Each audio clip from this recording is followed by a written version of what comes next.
แล้วคงไม่แคล้วต้องชราแก่อาคราวแก่สมปัญญาทั่วภารามีโถมไปเจ็บทุกข์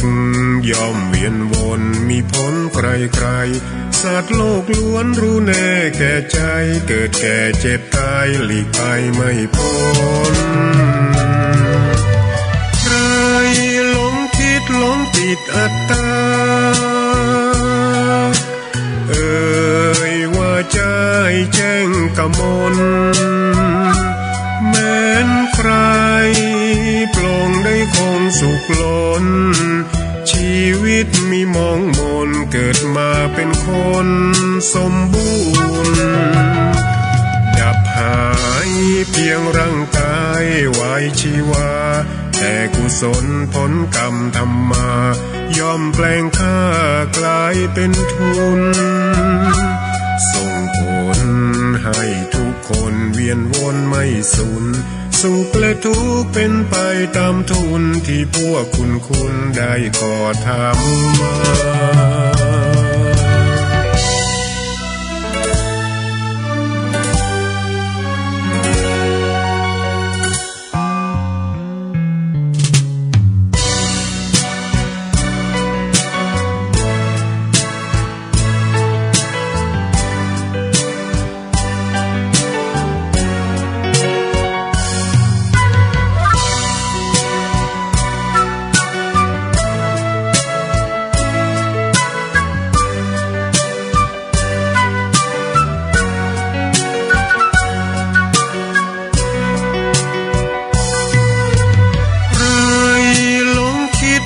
ติดอัตตา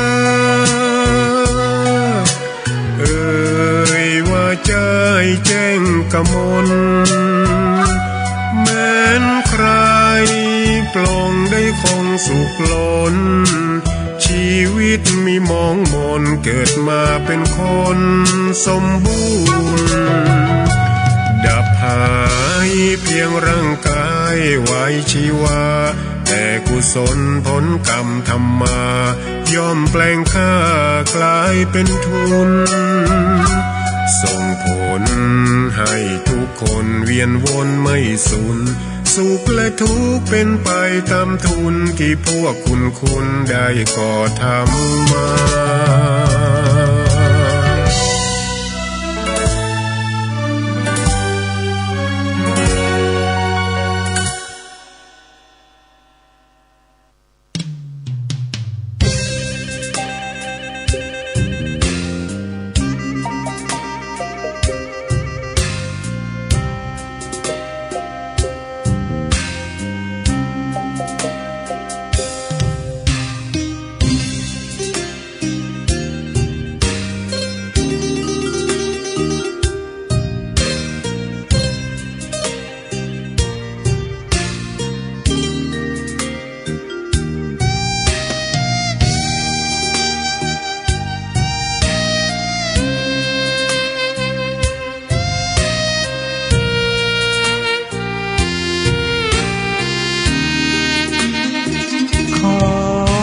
ตำนาน1,300 กว่าปีแม่จามเทวีสร้างพระเจดีย์ที่วัดดอยน้อยพร้อมเจดีย์โค้งอีกองค์เคียงคู่อยู่ดอย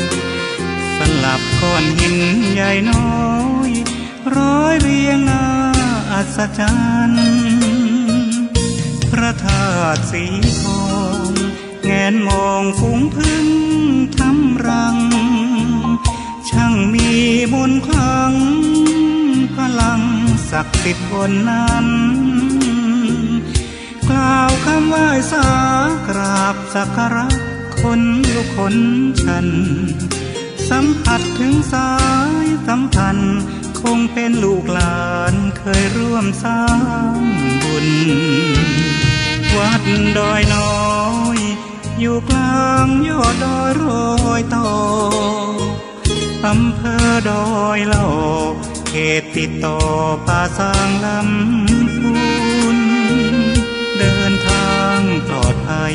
ใจ จากเชียงใหม่หรือสายลำพูนยินดีต้อนรับนักบุญมาร่วมสร้างทานบารมีตีสามตีสี่เปิดสถานีฟังตุลุงยองนักเทศเสียงทองชื่อเสียงดังก้องทั่วฟ้าธานีตัวจริงเสียงจริงวัดดอยน้อยแม่จามเทวีต้อนรับญาติโยมที่มีจิตศรัทธามาร่วมสร้างบุญ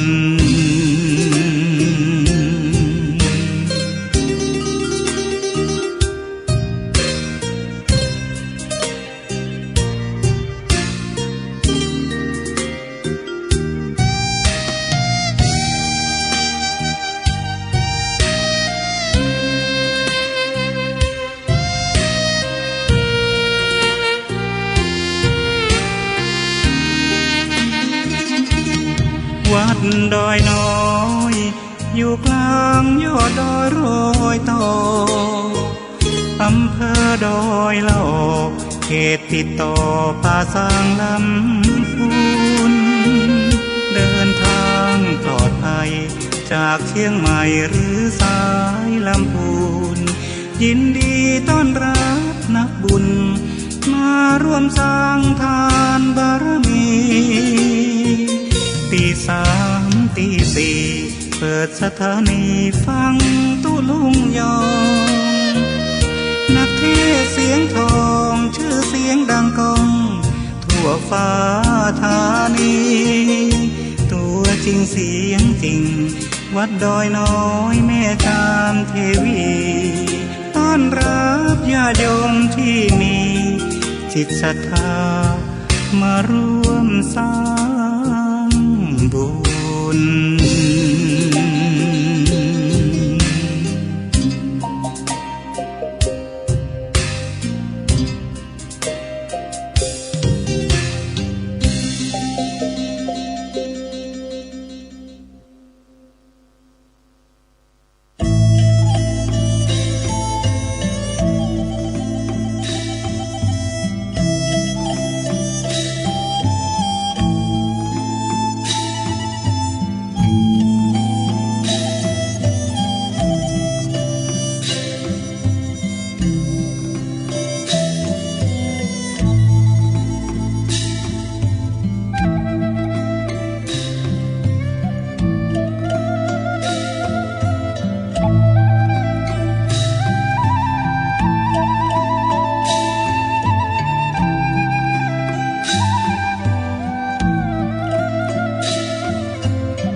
อันความกรุณาปราณี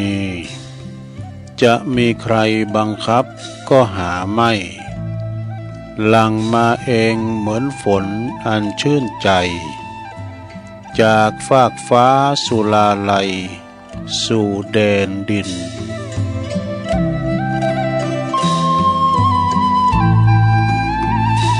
ตื่นเจ้าขึ้นมาก็ยิ้มแย้มแจ่มใสทุกโศกโลกภัยหายไปหมดสิ้นก็ขอ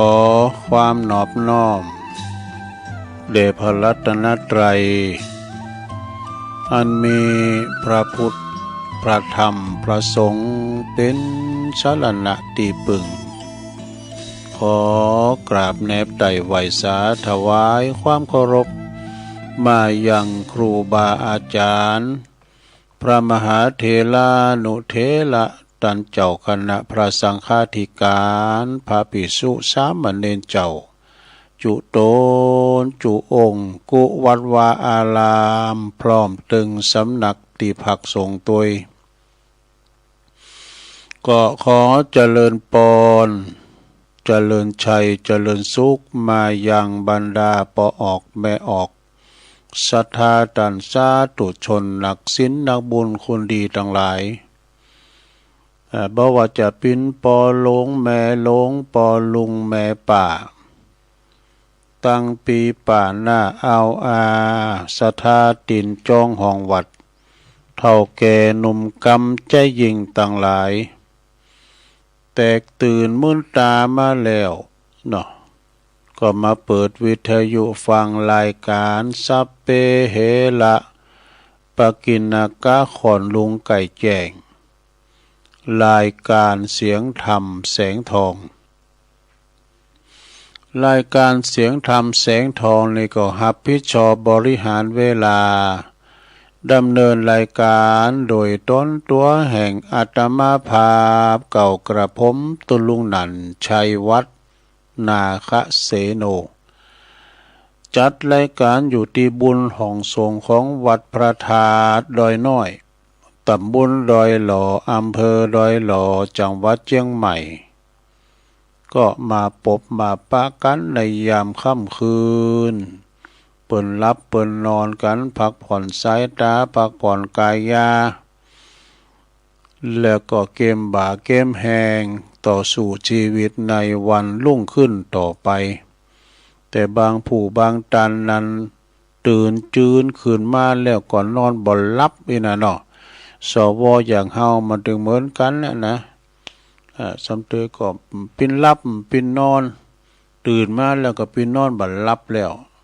ก็มาฟังรายการตัวลงค่าเวลาไปรอเหือมันแจงตีนฝ้ายกประคับประคองไปก็คิดว่าเฮาวันนี้มีบุญแถมวันหนึ่งที่มีลมหายใจ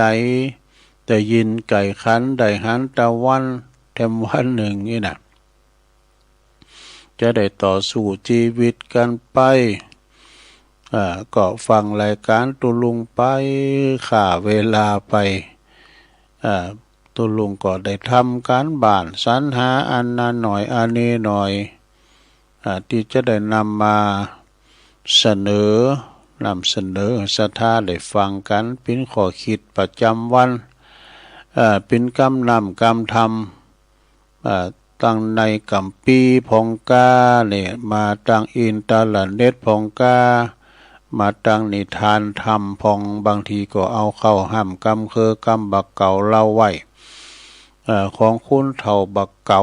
นะเป็นกำคติธรรมก็แม่นยำแต่กำบักเก่าเลยนะ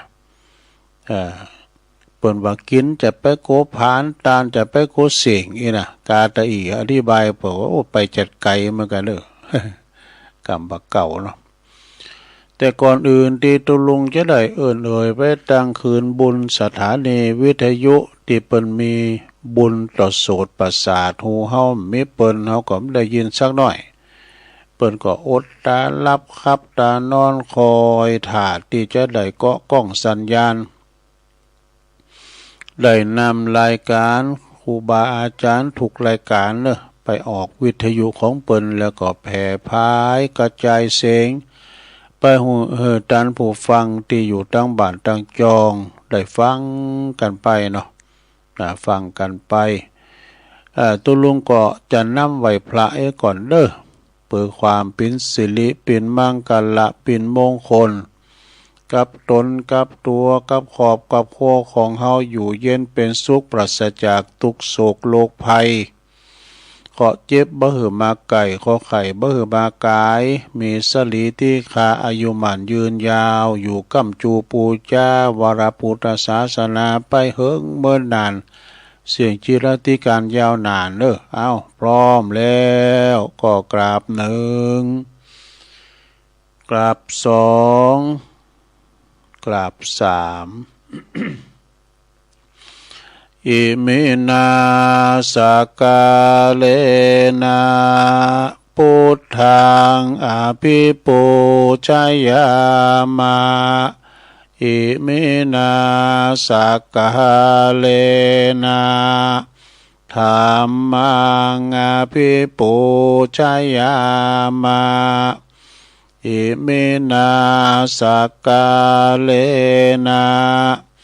สังฆังอภิปูชยามา อะระหังสัมมาสัมพุทโธภะคะวาพุทธังภะคะวันตังอภิวาเทมิสวากขาโตภะคะวะตาธัมโมธัมมังนามัสสามิสุปฏิปันโนภะคะวะโตสาวกสังโฆสังฆังนะมามิ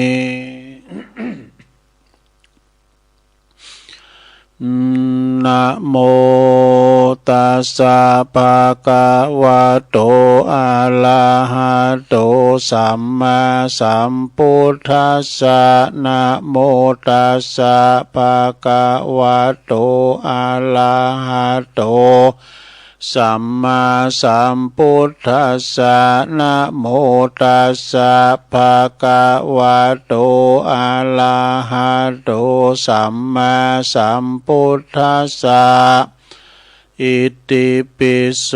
ภะคะวะอะระหังสัมมาสัมพุทโธ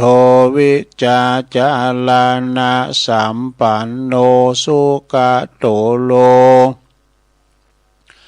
กวิตุอนุตตโลปุริสตัมมัสสาลาธิสัทธาเทวมนุสสานังพุทโธภค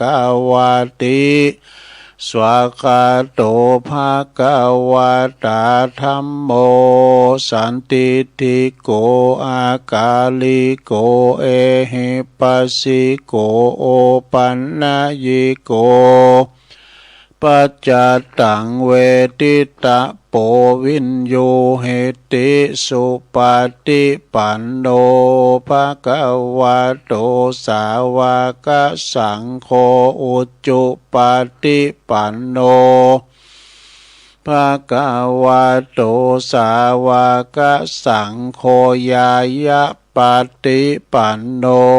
ภะคะวะโตสาวกสังโฆสามิจิปฏิปันโนภะคะวะโตสาวกสังโฆญาติตังจัตตาลิปุริสยุคานิอัฏฐปุริสปุคคลาเอสะภะคะวะโตสาวกสังโฆอะหุนายโยปะหุนายโยตักขินายโยอัญจลิกาลานิโยอนุตตลังปุญญเขตังโลกัสสติจายันโตโพธิยามุเลสักกายานังนันทิวัตโนเอวังตวังวิจัยโยโหเหจัยยสุจัยยมังคะเลอัปปลาจิตตปันลังเกสีเสปตาวิปุคเลอภิเสเกสัพพพุทธานังอากาปโตปโมทัตติสุนักตังสุมังกลังสุปาภาตังสุโหติตังสุขันโนสุโมโหโตจะสุเยถังพรัมมาจาลิสุปัทขินังกายกัมมังวาจากัมมังปัทขินังปัทขินังมโนกัมมังปณิทิเตปัทขินาปัทขินานิกัตตวนะละพันตัตเถปัทขิเนสัพพิติโยวิวัจจันตุสัพพะโลกวินาศตุมาเตภวัตวันตรายโยสุขิติกายุโกภวะอภิวาทนาสีลิสานิจัง วุตตาปัจจายโนจัตตาโลธัมมาวัฏันติอายุวันโนสุขังปะลังเอาละน้อศรัทธาญาติโยมต่างหลายตุลุงก็ปิ้นเก้าปิ้นโหนำสวดมนต์ไปปิ้นตีเรียบร้อยก็ขอคุณพระติตไลรัตนะผ่านแผ่วพระเกี่ยวเจ้าตั้งสามประการเนาะจุงดลบันดาลมาปกป้องคุ้มครองรักษาวัดวาอารามคงแก้วตั้งสามมาปกป้องรักษาดูแลครูบาอาจารย์ประสงค์องค์สามเณรเจ้าเปิ้นอยู่กับวัดกับว่าเนาะมาเป็นตัวแทนมาเผยแผ่สัจธรรมคำสอนมาเป็นเก้าเป็นกันในการปกสร้างห่างแป้งขุดน้ำบ่อก่อกามแป้งเฝ้าวัดเฝ้าว่านะได้พอวัดพอว่าปฏิบัติปัดกวาด ต่างควงแก้วอารามมดใสไว้ยะนะเวลาเปิ่นมีการมีงานต่างบ้านต่างจองประสงค์องค์นายก็ไปสวดไปทำกิจกรรมหรือว่าสังฆะไปทำพิธีกรรมต่างๆไหวพระรับศีลกาสวดโยโกห้องจำเริญพระพุทธมนต์กาเพราะว่าบันใหม่กินแขกแต่งงานก็ตามแต่เปิ้นมานิมนต์ก็ไปถวายพรพระพองกานี่งานเขาดำก็ไปสวดมัตติกาพิจารณาผ่าบางสกุลสงเคราะห์อนุเคราะห์กันไปพึงปาอาศัยการตึงวัดตึงบ้านศรัทธาญาติโยมทั้งหลายนะศรัทธาพอออกไปออกก็ขอให้มีสุขภาพพลานามัยสมบูรณ์แข็งแรงได้อยู่ปิ้นลมโพลมใสของลูกของหลานกันไปตุลุงก็ขอปิ้นกำลังจิตกำลังใจอีปออีแม่ที่เดินเหินไปไหนตั้งใดบ่ใดก็เอาวิทยุเนี่ยเนอะปิ้นกูปิ้นกีมกันไปปอบ้านแม่บ้านจะขับรถขับล่าออกคุ้มออกโค้ก็มีสติก่อนสตาร์ทเนาะรถมันหนักมันหลายไปกาดไปหลีไปที่ไหนก่อนตามคือเดินทางแคล้วคลาดปลอดภัยทั้งขาไปทั้งขากลับเด้อเอาละตอนนี้ไปก็จะได้เอ่ยไปตังคืนบุญแห่งสถานีวิทยุนะแต่ละคืนที่เปิ้นมีน้ำจิตน้ำใจงดงามนำเอารายการครูบาอาจารย์ไปออกสถานีวิทยุของเปิ้นและก็แผ่พายกระจายเสียงซาดาได้อยู่ทั้งบ้านทั้งจองฟังกันไปอยู่ที่ไหนก็ฟังกันได้นะนอนอยู่ที่หอที่เฮินก็ฟังได้เหตุการณ์บัลลบตบแต่ไปลุกมาหนึ่งเข่าเป่าไฟก็ดีก็เปิดไปปิ้นกูปิ้นกีมนะในยามเดียววันตื่นจืนขึ้นมายามเจ้าบางทีนี่ก็ไปห้องน้ำห้องสุขาไกก็เปไปโดยฟังไปโดยเหมือนกับตุลุงไปสูงนี่นะเนาะปิ้นนั่นปิ้นยามที่เฮาโก เอาว่ารายการนี่มาโตปิ้นสดเนี่ยนะมันจะเทปเนอะขอบคุณสถานีวิทยุในเครือข่ายที่เปิดรับสัญญาณรายการธรรมะเนาะภาคภาษายองทรงเวลาตั้งแต่ตี 3 ถึง 5 โมงเนอะก็ขอบคุณสถานีวิทยุคลื่นพระพุทธศาสนาการศึกษาและวัฒนธรรมของวัดไฟหินเนอร์ตำบลสุเตปอำเภอเมืองเชียงใหม่ FM 104.50 เมกะเฮิรตซ์โดยเมตตาบารมีธรรมอาจารย์พระครูสมุวิศวัตวรกิจโจอาจารย์พระครูประกอบลิงสัญญาณไปเรียบร้อยองค์คันลงและเมืองก็ฟังกันครอบคลุมกันหมดเนอะขอบคุณสถานีวิทยุคณะสงฆ์อำเภอฝางตั้งอยู่ที่วัดพระพุทธบาทอุดมน้ำบ่อสาวาสำนักวิปัสสนา FM 88.50 เมกะเฮิรตซ์โดยเมตตาบารมีธรรมหลวงพ่อพระครูสุจิตานุรักษ์หลวงพ่อใหญ่เจ้าคณะอำเภอฝางเด้อขอบคุณตุปิเลินด้วยเด้อลิงสัญญาณไปด้วยรีโมท พี่น้องฟังไม่อายใส่ประการก็ฟังกันหลายเนอะขอบคุณสถานีวิทยุแดนดินถิ่นล้านนาตั้งอยู่ที่บ้านหงงัวตำบลน้ำบ่อหลงอำเภอสันปัดตองเนอะ FM 103.50 เมกะเฮิรตซ์โดยคุณรุจิสมบัติเงาคำนะขอบคุณสถานีวิทยุคืนธรรมาของชุมชนวัดห้วยตองซักตำบลขงเป้าอำเภอจอมทอง FM 98.75 เมกะเฮิรตซ์โดยเมตตาบารมีธรรมอาจารย์พระครูวาปีวรมันนิตเนอร์โซนไต่สายไต่ก็ฟังตั้งแต่เพลงบักเก่ามาละนะขอบคุณสถานีวิทยุ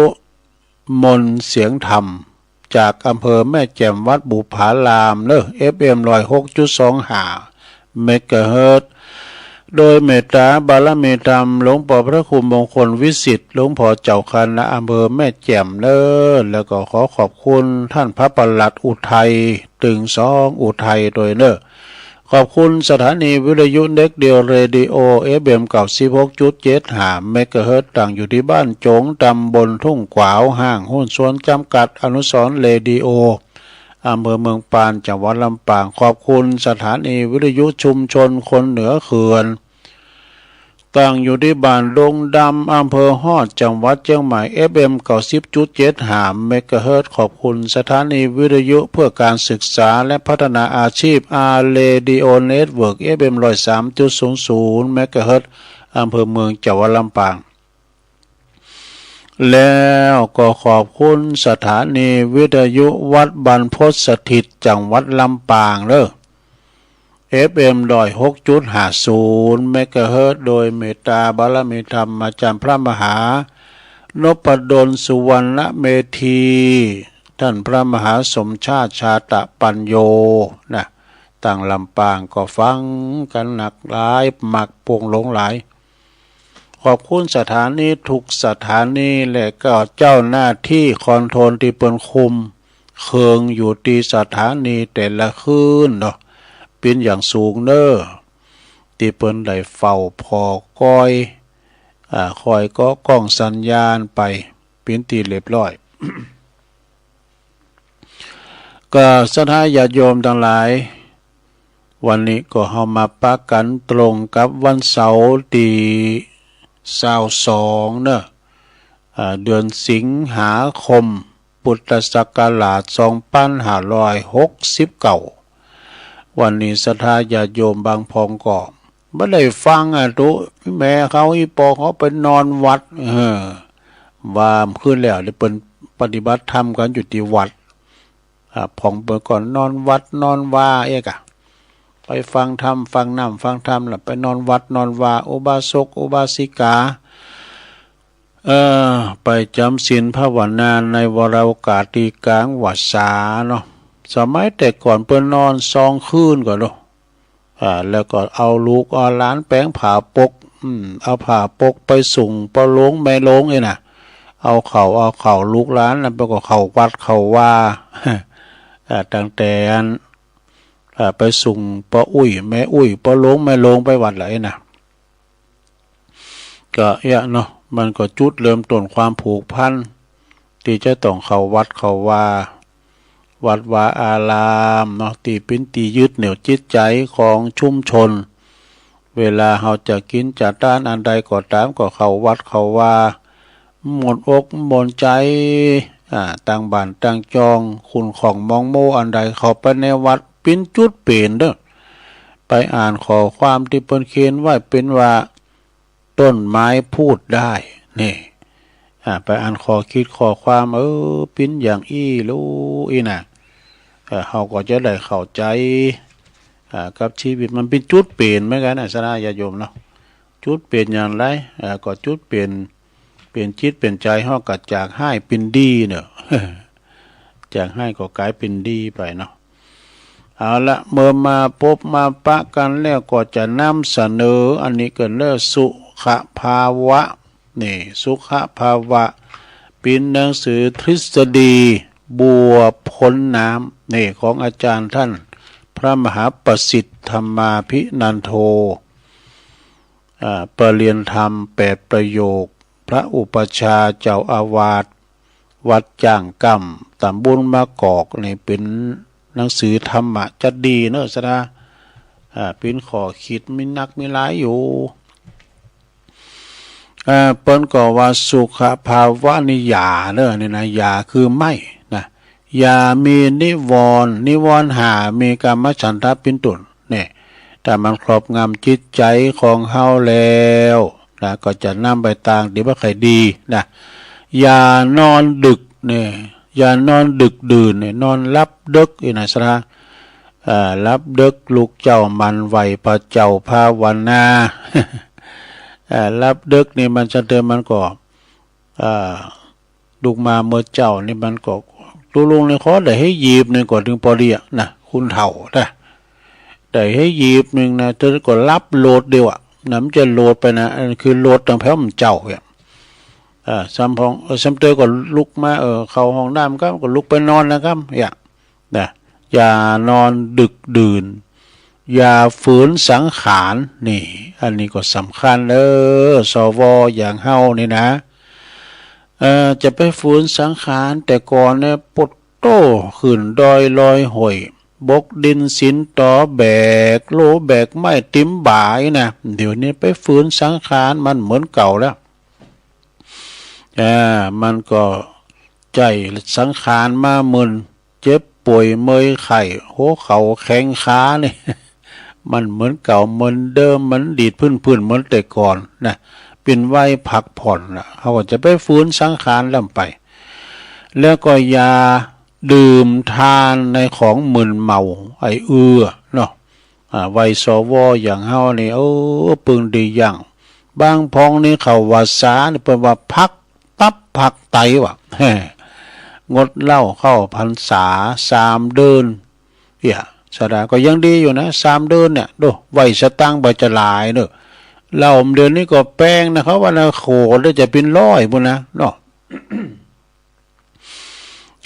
เป็นเหล่ายาป้าปิ่งนี่สดาอินดูปนเดียปนมีการมีงานเนาะบ้านจองหอเฮิรนขึ้นเฮิรนใหม่ก็ตามปนเอามาลิงกันนะสดา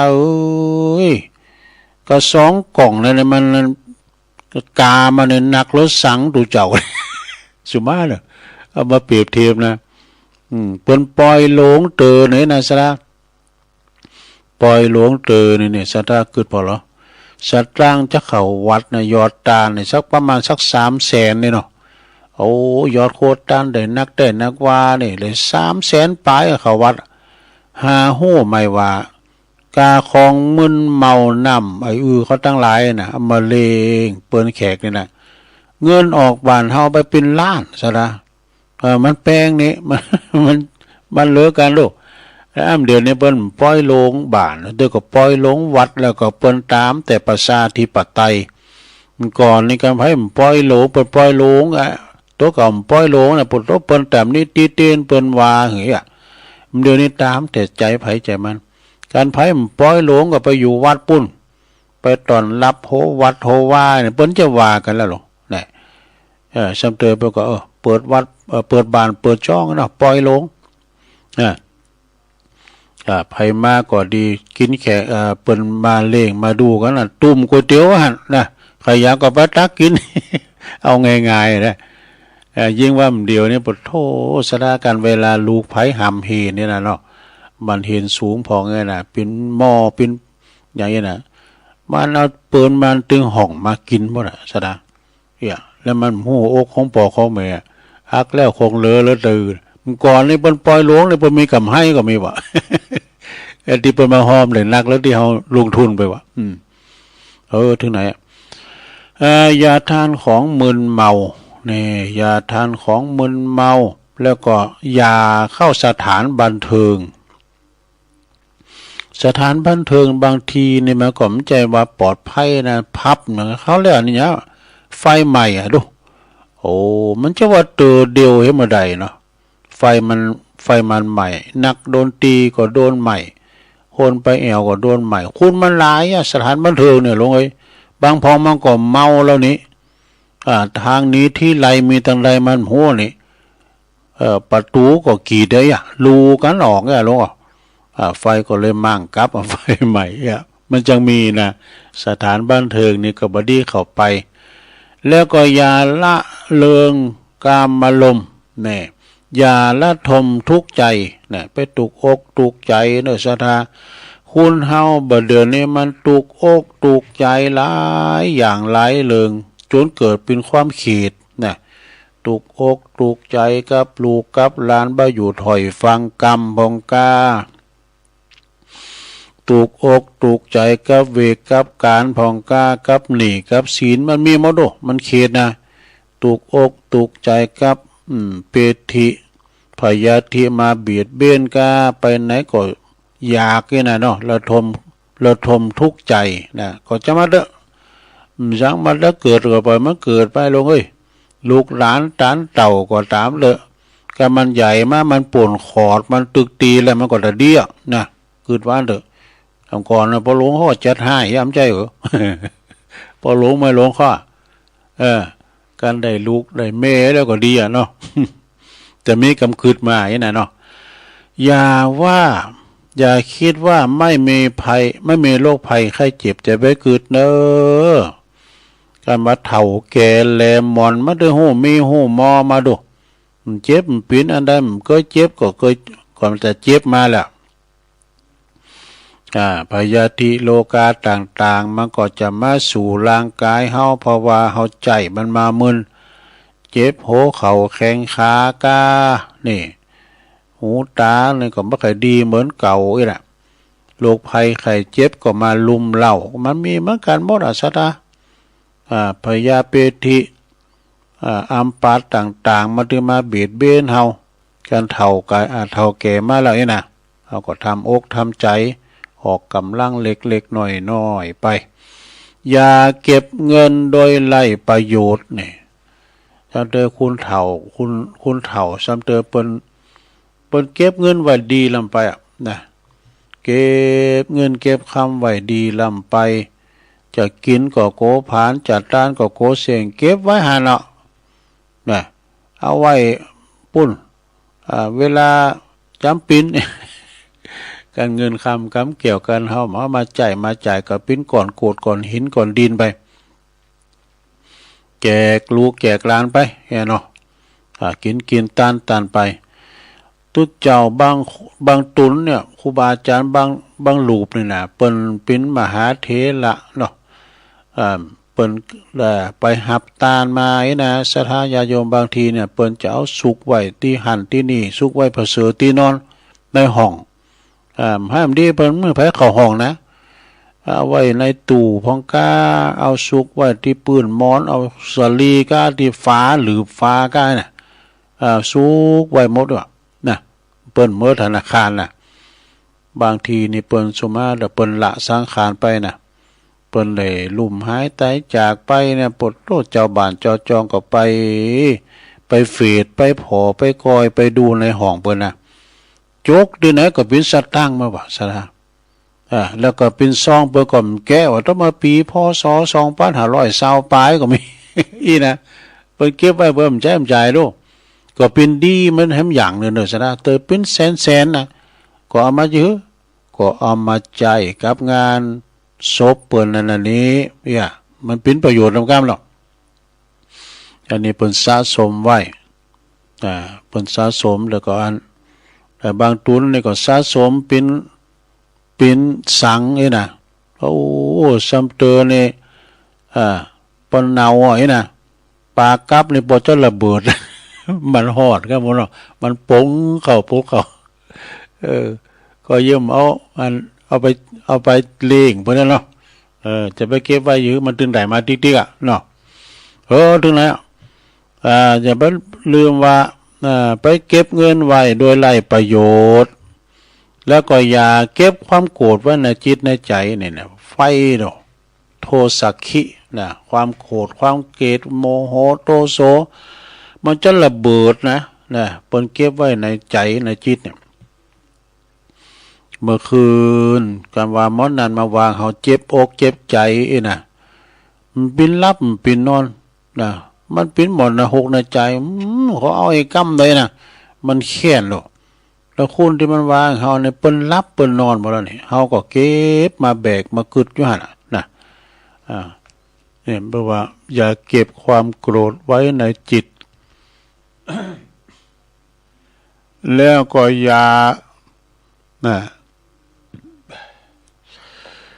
่าคิดสารแหน่เรื่องของชาวบ้านนี่อันนี้ก็สำคัญเหมือนกันเจ้าบ้านเจ้าจองเยี่ยมหยังโหมดนะเราขวัญพี่น้องเจ้าบ้านกายไปเยี่ยมหยังโหมดปินหนีปินศีลไปตะฮือหูมดน่ะเป็นเราขวัญด้วยนะปวันนินทาเราขวัญเจ้าบ้านเรื่องของเจ้าบ้านแล้วก็อย่ารับประทานยาที่แพทย์ห้ามและไม่ได้สั่งก็เหมือนกันนะว่านี่ก็เจ้าหน้าที่ก็มาส่งตัวลุงถึงว่าหน้าสถานีนี่ยาหมอเอามาฮื้อเนี่ยโทรหาตัวลุงก็บ่รับสายหรอกก็เอามาไว้กินนั่นยาก็เหลือจะหลายนี่เหลือจะหลายก็เพิ่นก็เอามาฮื้ออยู่เนี่ยบางอย่างตัวลุงมันจะได้ซื้อเพิ่นฮื้อก็กินเนี่ยแล้วก็อย่านอนและนางตีขาดออกซิเจนนี่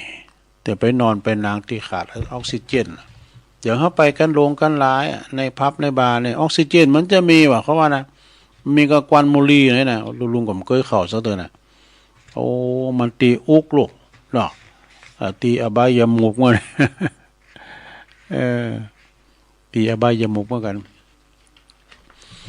ก็จบไปเอาเนียมกล้ำกันด้วยซะดามีดีมีเสียนี่เป็นว่าร่างกายนี่ มีร่างกายก็อย่าหมายว่าจะจีรังนี่มันบัจีรังยังยืนนะร่างกายของคนเฮาปีนอานิจจังคือว่ายามหนุ่มยามแน่นก็ดีแต่ว่ามันเฒ่ามามันก็บัจีรังยังยืนโอ้เข่าแข้งขาอย่างต่างๆมีเนื้อมีหนังก็เอาไปเผาและไปฝังว่ะมีโยธาบรรดาศักดิ์ก็มีถึงคุณหักมีถึงคุณจังนี่แต่กันเนาะมีโยธาบรรดาศักดิ์ซ้ำเตอนี่เปิ้นมันได้ดิบได้ดีเนาะเปิ้นแต่งต่างปินอันนั้นพองอันนี้พองกานี่ปินปอลงกาปินผู้จวยกาปินอสมปินอบตอย่างก็ตามเลยนี่ปินอันแล้วก็กู้ภัยก็ตามเนี่ยก็พอพ้นบายศโดปตัวได้ใส่สูทในบรภูมิฐานนี่ แปลงหน้าตั้งวันนี้ตุลุงไว้ครูบาสีไว้วัดน้องเงิกบนวาเนาะเอาบนปูนขาว8กุลไปให้มันหยังบ่ เอื่นประตังปลงโรยก็ฟังอยู่เดี๋ยวครับได้ตักตายกันมื้อน่ะนะปลงมงคลมูลชีพถ้าจะฟังกันอยู่เนาะตั้งน้องเงิกมีสตังก็เปิดประทังชีวิตหือยังยืนยงเนี่ยเมื่อเปิดว่ามีสตังเนี่ยมีสตังนี่มันเป็นของที่ว่าเป็นของสะดวกสบายในจัดเนี่ยนะสะดามีเงินมีคำอย่างวันเฮามีเงินมีคำเนี่ยไปไหนมาไหนก็สะดวกสบายเนาะมีบริการเปิดการพึ่งพาอาศัยมีจิตใจที่ต้องเผชิญต่อความหวั่นไหวและลุ่มหลงว่ะนะเอามันเหลียวเริ่ม2ข้อมียุกยาเปิดรักษาโรคภัยทุเลาลงเนี่ยแล้วก็มีจิตก็เปิดฝึกฝนให้มันคงในความดีจบไปศรัทธาญาติโยมจบไปแถมกรรมหนึ่งนะก็เดี๋ยวจะเอานี่มาว่าแถมกรรมหนึ่งเกินศรัทธาญาติโยมทั้งหลายก็เรื่องกินเรื่องทานนะครับเนาะเรื่องกินเรื่องทานในกรรมหนึ่งเกินศรัทธาบุญกิริยาวัตถุมันมี10อย่างแต่อันนี้มันครบ10ตัวเนอะอาจารย์ท่านมหาเพิ่นเขียนมาในเขาถามกันเด้อบุญก็เกิดจากการให้ เรียกว่าตานามัยการต้านนี่ต้านน่ะมันง่ายซะได้เนาะเปิ้นทำบุญที่หันที่นี่เฮาเอาปัจจัยไปหอมนี่มันง่ายตานไปเตอะนะเฮามีเงินมีคำปีนี้จาดนี้นะย้อนว่าทำบุญแล้วจาดแล้วปังหลังนี่ตานามัยบุญสำเร็จโดยการบริจาคคือทานเหมือนกับพระเวสสันดรเนี่ยเปิ้นทานกูสิ่งกูอย่างทานข้าวทานของทานเงินทานทองทานจ้างทานมากทานเพราะลูกทานเพราะแม่บ่รู้ซะดาพระเวสสันดรเนี่ยเปิ้นทานกูสิ่งกูอย่างทานหยังพองนี่นะก็ไปฟังบทจะเตธรรมมหาจารย์เวสสันดรจาดกนะ3 ยก เหลือมาดิเศร้าเก่าคือกันเนาะที่วัดบรรพตสถิตอันนี้ก็คือทานสระหนึ่งทานนามัยบุญสำเร็จด้วยการบริจาคทานบุญได้จากการรักษาศีลก็คือศีลใหม่บุญรักษาศีลเนี่ยขนาดยักษ์เนาะ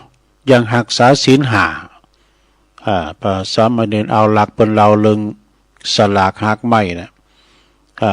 ใส่พญายักษ์นางยักษินีก็ยังรักษาศีลบุญเกิดจากการกำจัดมลทินในใจคือภาวนาใหม่นี่ภาวนานี่ก็นักไปแถมไม่นะสนาตานามัยนี่มันง่ายตาเนี่ยศีลนี่ก็มาให้หน่อยหนึ่งแต่ภาวนาใหม่นี่ก็มาแถมอันนี้เป็นว่ามงคล3 อย่างทานศีลภาวนาฟังในจิตในใจเฮาเนอะฟังในจิตในใจเฮาบุญเกิดจากการกราบไหว้บูชาก็คืออัปปัจจยนะใหม่นี่นี่ก็เป็นการที่ว่ากราบนบครบยำกราบไหว้บูชาบุญเกิดจากอาการช่วยงานเปิ้นเรียกว่าไวยาวัจจะใหม่ช่วยค้นคว้าทำการทำงานเปิ้นมีการไม่งานก็ไปช่วยเปิ้นเอาตัวน้อตัวไปช่วยเปิ้นนี่นะภาวนาไวยาวัจจะใหม่บุญเกิดจากการบอกบุญแล้วก็แบ่งส่วนบุญเรียกว่าปฏิทานใหม่นี่บุญเกิดจากการร่วมจากการลงทุนแล้วก็มีใจอนุโมทนาเรียกว่าปัตตานุโมทนาใหม่เรียกว่าปัตตานุโมทนาใหม่เนี่ยมันง่ายเปิ้นทำคุณงามความดีที่หันที่นี่เอายกมือไหวมือสาธุอีน่ะก็ได้บุญละซะนะเรียกว่าปัตตานุโมทนาใหม่บุญสำเร็จด้วยการอนุโมทนาในส่วนบุญบุญเกิดจากการฟังแล้วก็นำไปปฏิบัติเรียกว่าธรรมสวนาใหม่นี่ได้ฟังเทศฟังธรรมได้ฟังนำฟังธรรมนี่นะก็ได้บุญละบุญเกิดจากการหาพระมาเทศสั่งสอนสั่งนี่ก็คือธรรมเทศนาใหม่บุญเกิดจากการฟังเทศฟังธรรมได้บุญมา2 ฝั่ง2 ฝ่ายเด้อตุลุงเอาธรรมมาเทศฟังตุลุงก็ได้บุญศรัทธาฟังนำฟังธรรมก็ได้บุญนี่ได้บุญถึง2กระเบื้องเฟืองฝ่ายเด้อศรัทธาญาโยมบุญกิริยาวัตถุ10เด้อศรัทธาเนาะก็จบลงไปตอนนี้ไปตุลุงจะเอาเรื่องนิทานนิดหน่อยเนาะแถมท้ายพญานกกระจอก บางเดือนบางนี้มันก็จะเป็นพญานกกระจาบพองก้านกแขกเต่าพองก้าอันนี้เป็นนกกระจอกเนอะแนวเดียวกันเนอะมันเป็นเจ้าใดลองฟังพอนะพญานกกระจอกเนี่ยก็เดียวเนี่ยแม่จำปีวงฝันพี่น้องตั้งตุงปู่แดงก็เดี๋ยวจะเราจะเตะทำให้ฟังนะ ว่านั้นเป็นมาปะเดี๋ยวจะเตะทำคือแม่อุ้ยจำปีวงฝันเป็นจังโทรมาเนี่ยมาเป็นจะมาหาวัดการตัวต่างในโมนี้ไม่ได้ไหววิทยุจุดนี้ตุจบบ่อยก็ไปปิดอย่างไหวว่ามันจะนักหรอไหวว่านะเอาละตอนนี้ไปจะเล่าเรื่องนี้เคยเล่ามาแล้วนะสะดามจะธรรมดาเนอะตอนเจอก็เป็นอย่างอื่นพองอันนี้พญานกกระจอกเนี่ยบางทีมันก็เป็นพญานกแขกเต้าบางทีมันก็เป็นพญานกกระจอกแต่จะนกกระจอกเทศนะก็มันก่อนแนวไปเดียวกันเนอะสะท่าเป็นแนวเดียวกันมีนกกระจอกฝูงหนึ่ง ประมาณ500 โตนะอาศัยอยู่ในป่างิ้วบนยอดเขาแห่งหนึ่งเมื่อถึงเวลาออกมาหากินแล้วก็ฟุ้งนกเหล่านี้นะต่างก็พากันบินมากินข้าวสาลีของเจ้านาที่เปิ้นปลูกไว้ดูซึ่งก็มีเจ้านาคนหนึ่งผู้เป็นเจ้าของไห่เจ้าของสวนได้แอบเฝ้าดูสังเกตการนกกระจอกฝูงนี้อยู่โดยความทึ่งเนี่ยเมื่อว่ามันกินข้าวสาลีอิ่มแล้วต่างก็บินกลับลงกลับลังไปโดยปากเป่าเน้อไปโดยปากเป่าเท่านั้นเองแต่ว่าส่วนว่าพญานกกระจอกนี่นะพญานกกระจอกนี่เป็นผู้ที่เป็นหัวหน้าเนาะนะมันก็เมื่อว่ามันกินอิ่มแล้วนะกินอิ่มแล้วไปเพราะมันยังกาบเอาไปโดยทั้งว่านะมันก็ยังกาบเอาไปทั้ง3 โฮงกาบข้าวสาลีไปทั้ง3 โฮงกลับไปตัวเจ้านาหันก็แปลกอกแปลกใจจึงพยายามจะดักจับพญานกกระจอกเทศในหือใดนะโดยความสังเกตที่ว่ามันยืนอยู่ตัดตีนไหนมันจุกอยู่ตีนไหนของพญานกนั้นแล้วมันก็วางบ่วงดักไว้วันหนึ่งพญานกก็ถูกจับได้เจ้านาก็เลยสอบถามเนาะถามพญานกว่าเจ้าเป็นคนเรียนเจ้านกผวนเป็นหัวหน้าเอ้ยนี่นะท่านคงจัดตักกะกว่านกตัวอื่นก็หายนะเป็นแน่แต่ในต้องของท่านก็คงจะใหญ่โตกับพอใหญ่โตกะต้องตันใหญ่นักกะอย่างไรใหญ่เลยนกตัวอื่นกะ เพราะว่าเมื่อกินแล้วอิ่มแล้วก็ยังคาบมาโฮงเข่าซาลีของข้าพเจ้าปิกไปแถม2-3 โฮงก็นี่เป็นพออย่างใดมียุ่งเข่ามีเล่าเข่าอยู่บุญกะที่ห้างบุญกะหรือว่าเจ้าเนี่ยจงใจจะแก่งเฮาหือมดโนมดโตอีน่ะพญานกก็เลยตอบว่าเฮาบ่มีเจตนาที่จะแก่งเจ้าหรอกและถือว่าเจ้าเนี่ยเป็นผู้ที่มีพระคุณแก่ข้าพเจ้าบ่ได้มีข้าพเจ้าบ่มียุ่งเข้าช้างเข้าแต่อย่างใดติกาไปนั้นเข้า3 โฮงนะเข้าสาลี3 โฮงนั้นโฮงหนึ่งนี่ข้าพเจ้าก็จะไปแจ้งหนี้เก่าว่าโฮงที่2นี่ข้าพเจ้าก็จะเอาไปเหือนเอาไปฝังดินไว้ว่าดูเนี่ยเจ้านามาฟังแล้วก็เกิดความสลั่งสังกาสงสัยถามไปว่าท่านเอาโฮงเข่าไปแจ้งหนี้เก่านะไปแจ้งหนี้ไผไปแจ้งหนี้ไผท่านเป็นหนี้ไผท่านเข้าทกสกะเอาปัจจัยท่านเอาไปให้ไผหรือเอาไปฝังดินเนี่ยเอาไปฝังไว้เอาให้โปกะเนี่ยต่อมาดีๆมิฉะนั้นจะโดนโขกกรอบไว้ว่าเนี่ยไปเขียนไว้นะจะเป็นนกกระจอกกรอบตอนเย็นนี่แหละเลยเขาไปเขียนไว้นี่พญานกกระจอกก็เลยตอบว่าตัวข่านี่นะบอกว่าโลงเข่าที่หนึ่งเอาไปแจ้งหนี้เก่าก็คือหมายความว่าข้าพเจ้านี่ก็จะต้องเอาโฮงเข่านี่ไปเล่นปอดูแลแม่เติบเป็นแก่แล้วปีนไปไหนมาไหนบ้าใดนะเพิ่นก็ติดต่างติดเตโหนกก็ติดต่างติดเตเข้าใจกะเปิ้นบินบ้านใดเปิ้นเฒ่าเปิ้นแก่มาแล้วก็ต้องปีนแต่อุปถากอุปถัมภ์หาข้าวหาน้ำให้เปิ้นกินเนี่ยกะแล้วก็เป็นผู้ที่มีบุญคุณแก่ข้าพเจ้าเป็นอย่างมากเรียกว่าเป็นความกตัญญูอย่างหนึ่งทั้งให้กำเนิดเกิดเลี้ยงดูข้าพเจ้ามาจนเติบใหญ่นับว่าข้าพเจ้านี่เป็นหนี้ทันจึงสมควรใจหนี้ทันเนอะปอเมนะจับชำระใจหนี้ปอเมอีนะแล้วก็เข้าห้องที่2แล้วส่วนว่าเข้าห้องที่2นั้นก็เอาไปฟังที่เอาไปคือเขา กูเขายืมก็คือหมายความว่าเอาไปหือลูกน้อยทั้งหลายเตียงตัวน้อยๆขุนยังห่มกุ่นเด้อขุนมันยังบินบ่ได้เตยังบ่สามารถที่จะบินไปหากินได้และเมื่อข้าพเจ้าเล่งเขาใหญ่ตอนนี้แล้วต่อมายามเมื่อข้าพเจ้าแก่เฒ่าเขาหมู่นั้นก็จะมาเล่งตอบแทนพระคุณของข้าพเจ้าอันนี้เป็นการสะสมอย่างหนึ่งเด้อนี่นะโอ้แล้วห้องข่าวห้องที่3นี่เหรอไปเอาไปฝังดินไว้เนี่ยหมายความว่าจีได้ก็คือหมายความว่าเอาไปทำบุญวะนี่โดยการเอาไปหืดตานกับนกที่เปิ้นชาลาภาพที่เปิ้นแก่เปิ้นชาลาไอ้เนาะนกเฒ่าแก่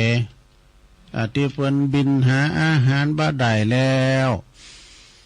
ปิ้นนกผีกลผีการเจ็บป่วยกาไอ้นะที่บ่สามารถจะบินไปสวาหากินเต่ากับเอาไปฝังไว้เพราะบัณฑิตทั้งหลายเปิ้นกล่าวไว้ว่าเพราะว่าการทำบุญเป็นการฝังขุมทรัพย์ไว้ไม่ใช่กะไอ้นะเจ้าหน้าได้ฟังแล้วก็โอ้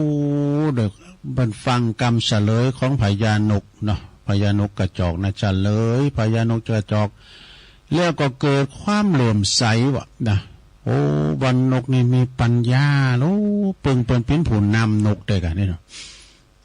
นกนี่มีปัญญาโลก็มีปัญญาแล้วจึงเป็นนกตีนา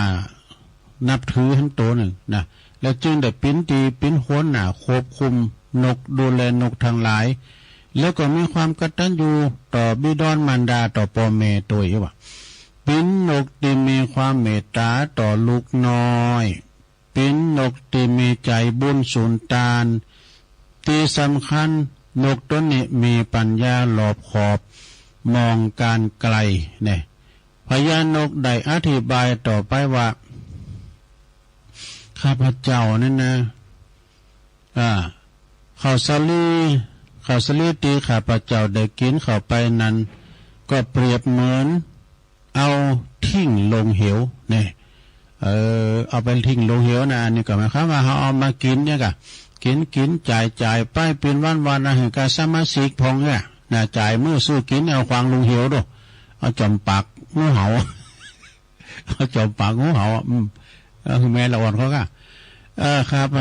ข้าวสาลีนี่ครับที่ข้าพเจ้ากินเข้าไปแล้วนี่ก็เปรียบเหมือนว่าเอาไปทิ้งลงเหวบ่ฮู้จักติมสักเตอเนี่ยเพราะข้าพเจ้าต้องมากินทุกวันเนี่ยกินมาถึงบัดตึกน่ะมาถึงตึกต้องน่ะกินไปมาถึงฮู้จักตึกตึกต้องแปลว่าจ่อวอฮู้วายนะมันกินวันนี้นะตึมอยากสักเตอตึงขามาอยากใช่ป่ะวันพรุ่งนี้ก็ต้องมาแถมมากินแถมกินต่อใดก็บ่ฮู้จักเต็มนะประว่านะก็จะบ่กินก็บ่ได้เพราะว่าถ้าต้องหิวก็เป็นตุกทั้งหมดเนี่ยนกปนอธิบายคือนะเจ้าสนว่านะเจ้าสนฟัง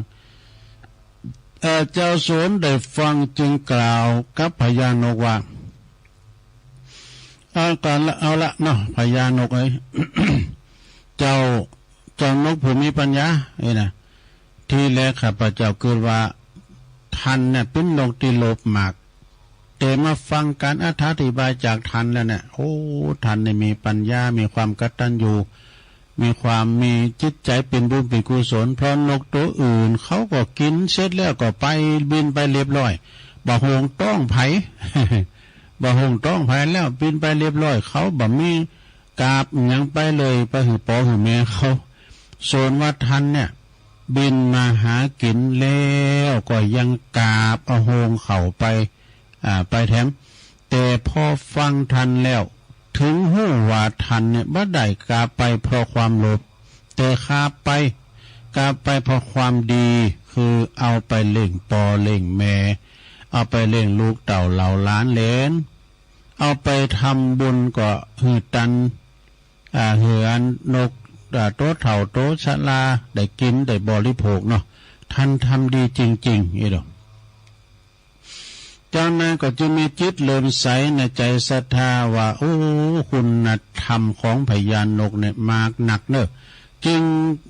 จึงแก่เคืองพันธนาการน่ะคือบ่งก้องนะที่มันมัดคอข้าวไว้นะมัดแก่เจือกออกที่ผูก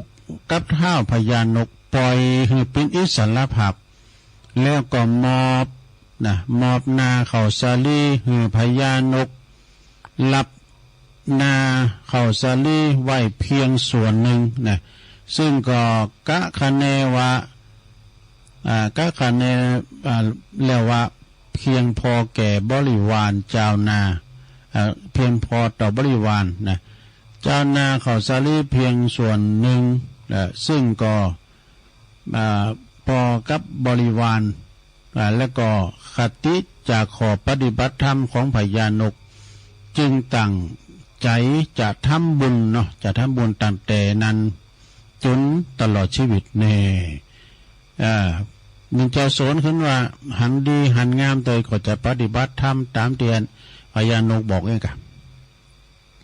ความประพฤติของพญานกกระจอกนกผู้มีปัญญาตัวนี้จริงๆแล้วบัดใดกระจอกดังจือของมันเฮ้ยแล้วก็เป็นตัวอย่างตีดีว่าโอ้คุณเฮาทุกคนนั้นควรหูว่าครบบริหารควรบริหารจัดการทรัพย์สินอย่างใดพองจึงจะเกิดประโยชน์สูงสุดทั้งต่อคนทั้งต่อตนเองแล้วก็ครอบครัวแล้วก็ต่อสังคมนับเป็นการใช้ทรัพย์อย่างชาญฉลาดนะตียิ่งใจก็ยิ่งมีความสุขความเจริญสุขทั้งทางกายสุขทั้งทางใจสุขทั้งในปัจจุบันและอนาคตเนอะนะจบลงไปศรัทธาญาติโยมทั้งหลายนิทานธรรมมาในชาดกนี่นะนิทานธรรมมาเล่าสู่กันฟังโหลเนี่ยมันสังขีดดักนะมีของตุลุงแหละแต่ว่านี่ก็ดักไว้กรรม วันใดมันดักยาวก็ไม่ได้ฟังกันนะหอมตุลุงเนี่ยมันเถ่าอย่างเจ้ามันเนี่ยนะแต่มันก็ดักไปมันว่านี่ก็ดักไปกรรมนี่ขอสุมาด้วย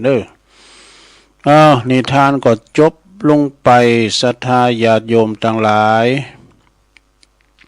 ก็เดี๋ยวตอนที่สองในตุลุงก็จะนำเสนอธรรมบรรยายนะเรื่องสบู่3ก่อนตามปนานพุ่นน้องปัสสาวายโทรมาเอาอ้อมกรรมมาตุลุงนะจะได้เตะทำกรรมตามใจปนานเด้อก็เดี๋ยวตอนสองเนาะจะเตะธรรมบรรยายเรื่องสบู่3ก่อนมีสบู่ลักสบู่นกแก้ว ก็เดี๋ยวถ้าฟังช่วงนี้ตุลุงก็จะยอบย่างให้กำกันเนาะยอบย่างให้กำกันนางบนลำไปก็เจ็บหลังเจ็บแอวเลยก็เดี๋ยวมาฟังกันต่อในชั่วโมงที่2เนอะเจริญพร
เอาแล้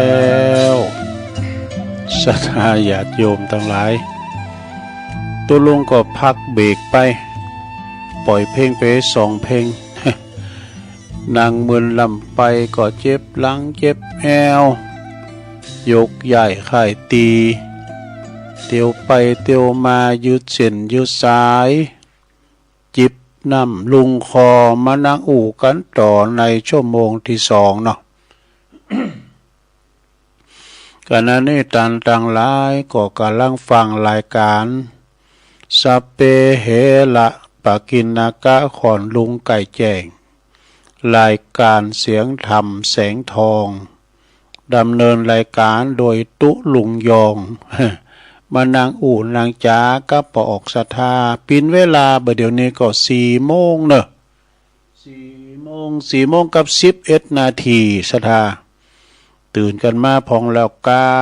เนาะตื่นกันมาพองแล้วก็ลุกมา1เข้าเป่าไฟไปศรัทธาใส่บาตรคนละคนว่าตุน2 ตุนเดี๋ยวไปจะมาหนามตูโหเนี่ยอันเนนเทนน้อยมาปูจ้ามามองก็ใส่ไปเนอะ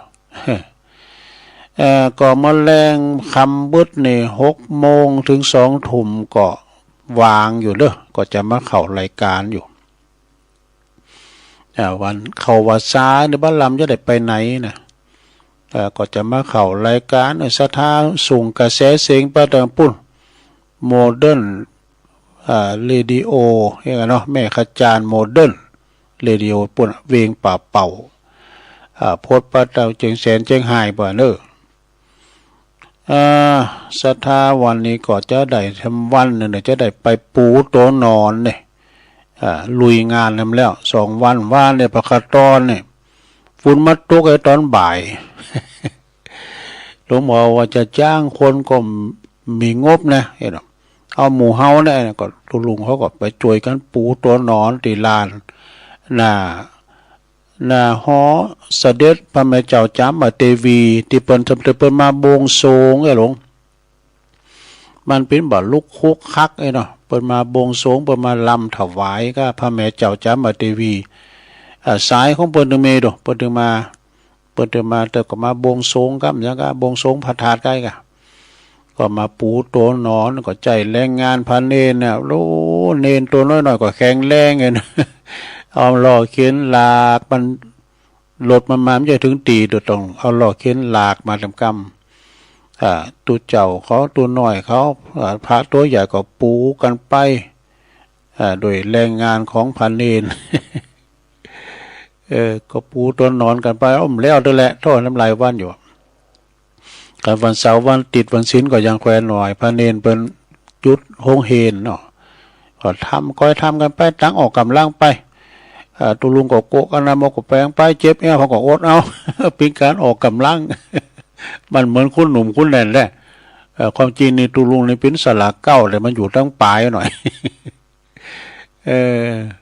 ก็ต้องขอบคุณตั้งปลงสมบูรณ์ใจอาลีเปิ่นปิ้นเจ้าภาพ10 ตารางเมตรเนาะ2,000 บาทกันเนาะตารางเมตรละ200พระจะห้อมกินห้อมตาลตัวลุงมาเลยมาสั่งบุญด้วยกันเนาะที่นาพระแม่เจ้าจามเทวีเนี่ยห้ามดีตัวลุงบอกบุญนะว่าจะทำบุญตัวก็ตารางเมตรละ200นะแล้วก็ว่าก็ขอบคุณดังขอบโคของปลงสมบูรณ์ใจอาลีตึงลูกตึงเต่าเปิ้นเนี่ยเปิ้นมาตานนำดื่มแท้ไหมกะนะเพราะว่าปลงสมบูรณ์เนี่ยเปิ้นก็ยกลูกเต่าเปิ้นตัวปีแอดมาโบสถ์เป็นตัวเจ้าเฮ้กะอยู่ที่วัดพระธาตุน้อยๆนี่ตัวเนาะข้อแจ้งงั้นประกาศนั้นแจ้งว.8 ทำการว่าธรรมสัญจรที่วัดดอนจืนคณะสงฆ์ตำบลดอยหล่อเขต2ที่แรกจะมีวันนี้เนอะแต่เปิ้นเลินเป็นวันที่เก่าเนอะมาวันนี้ก็เคินนะ เลินไปเป็นวันที่เก่าก็โดยว่าเหตุว่าฝุ่นมันตกกันอย่างเนาะพายุเข้าก็เลินไปวันที่เก่าสิงหาเนี่ยนะเปิ้นโทรมาเลินตุลุงโทรมาเลินองค์เทศเนี่ยนะ พระครูวิโรจน์ชยาพรด็อกเตอร์เปิ้นก็เลื่อนไปปิ้นวันที่29เนอะที่แรกว่าจะเอาวันเนี้ยเมื่อคืนวันเนี้ย2 ทุ่มนี่นะวันที่22เนี่ยแต่ว่าเลื่อนปิ้นวันที่29นะแจ้งบอกให้ศรัทธาไกลๆที่เปิ้นจะมาก็เลื่อนปิ้นวันที่29เนอะบ้านเมืองเฮานี่ปิ้นเชื่อได้ศรัทธาญาติโยมเฮากินเฮาตานไปเตอะนะเปิ้นตานหนักเฮาก็ตานหน่อยไปเปิ้นมีหนักก็หอมหนักเฮามีหน่อยก็ตามบาทตามแห้งกันไปเนาะศรัทธาเพราะว่าเดี๋ยวมันวิกฤตหลายอย่างน้ำท่วมน้ำนองก็บ้านเปิ้นเมืองเปิ้นบ้านเฮาอยู่ดีกินได้บ้านเฮาเมืองเฮานี่ปิ้นอย่างอี้ไปเฮ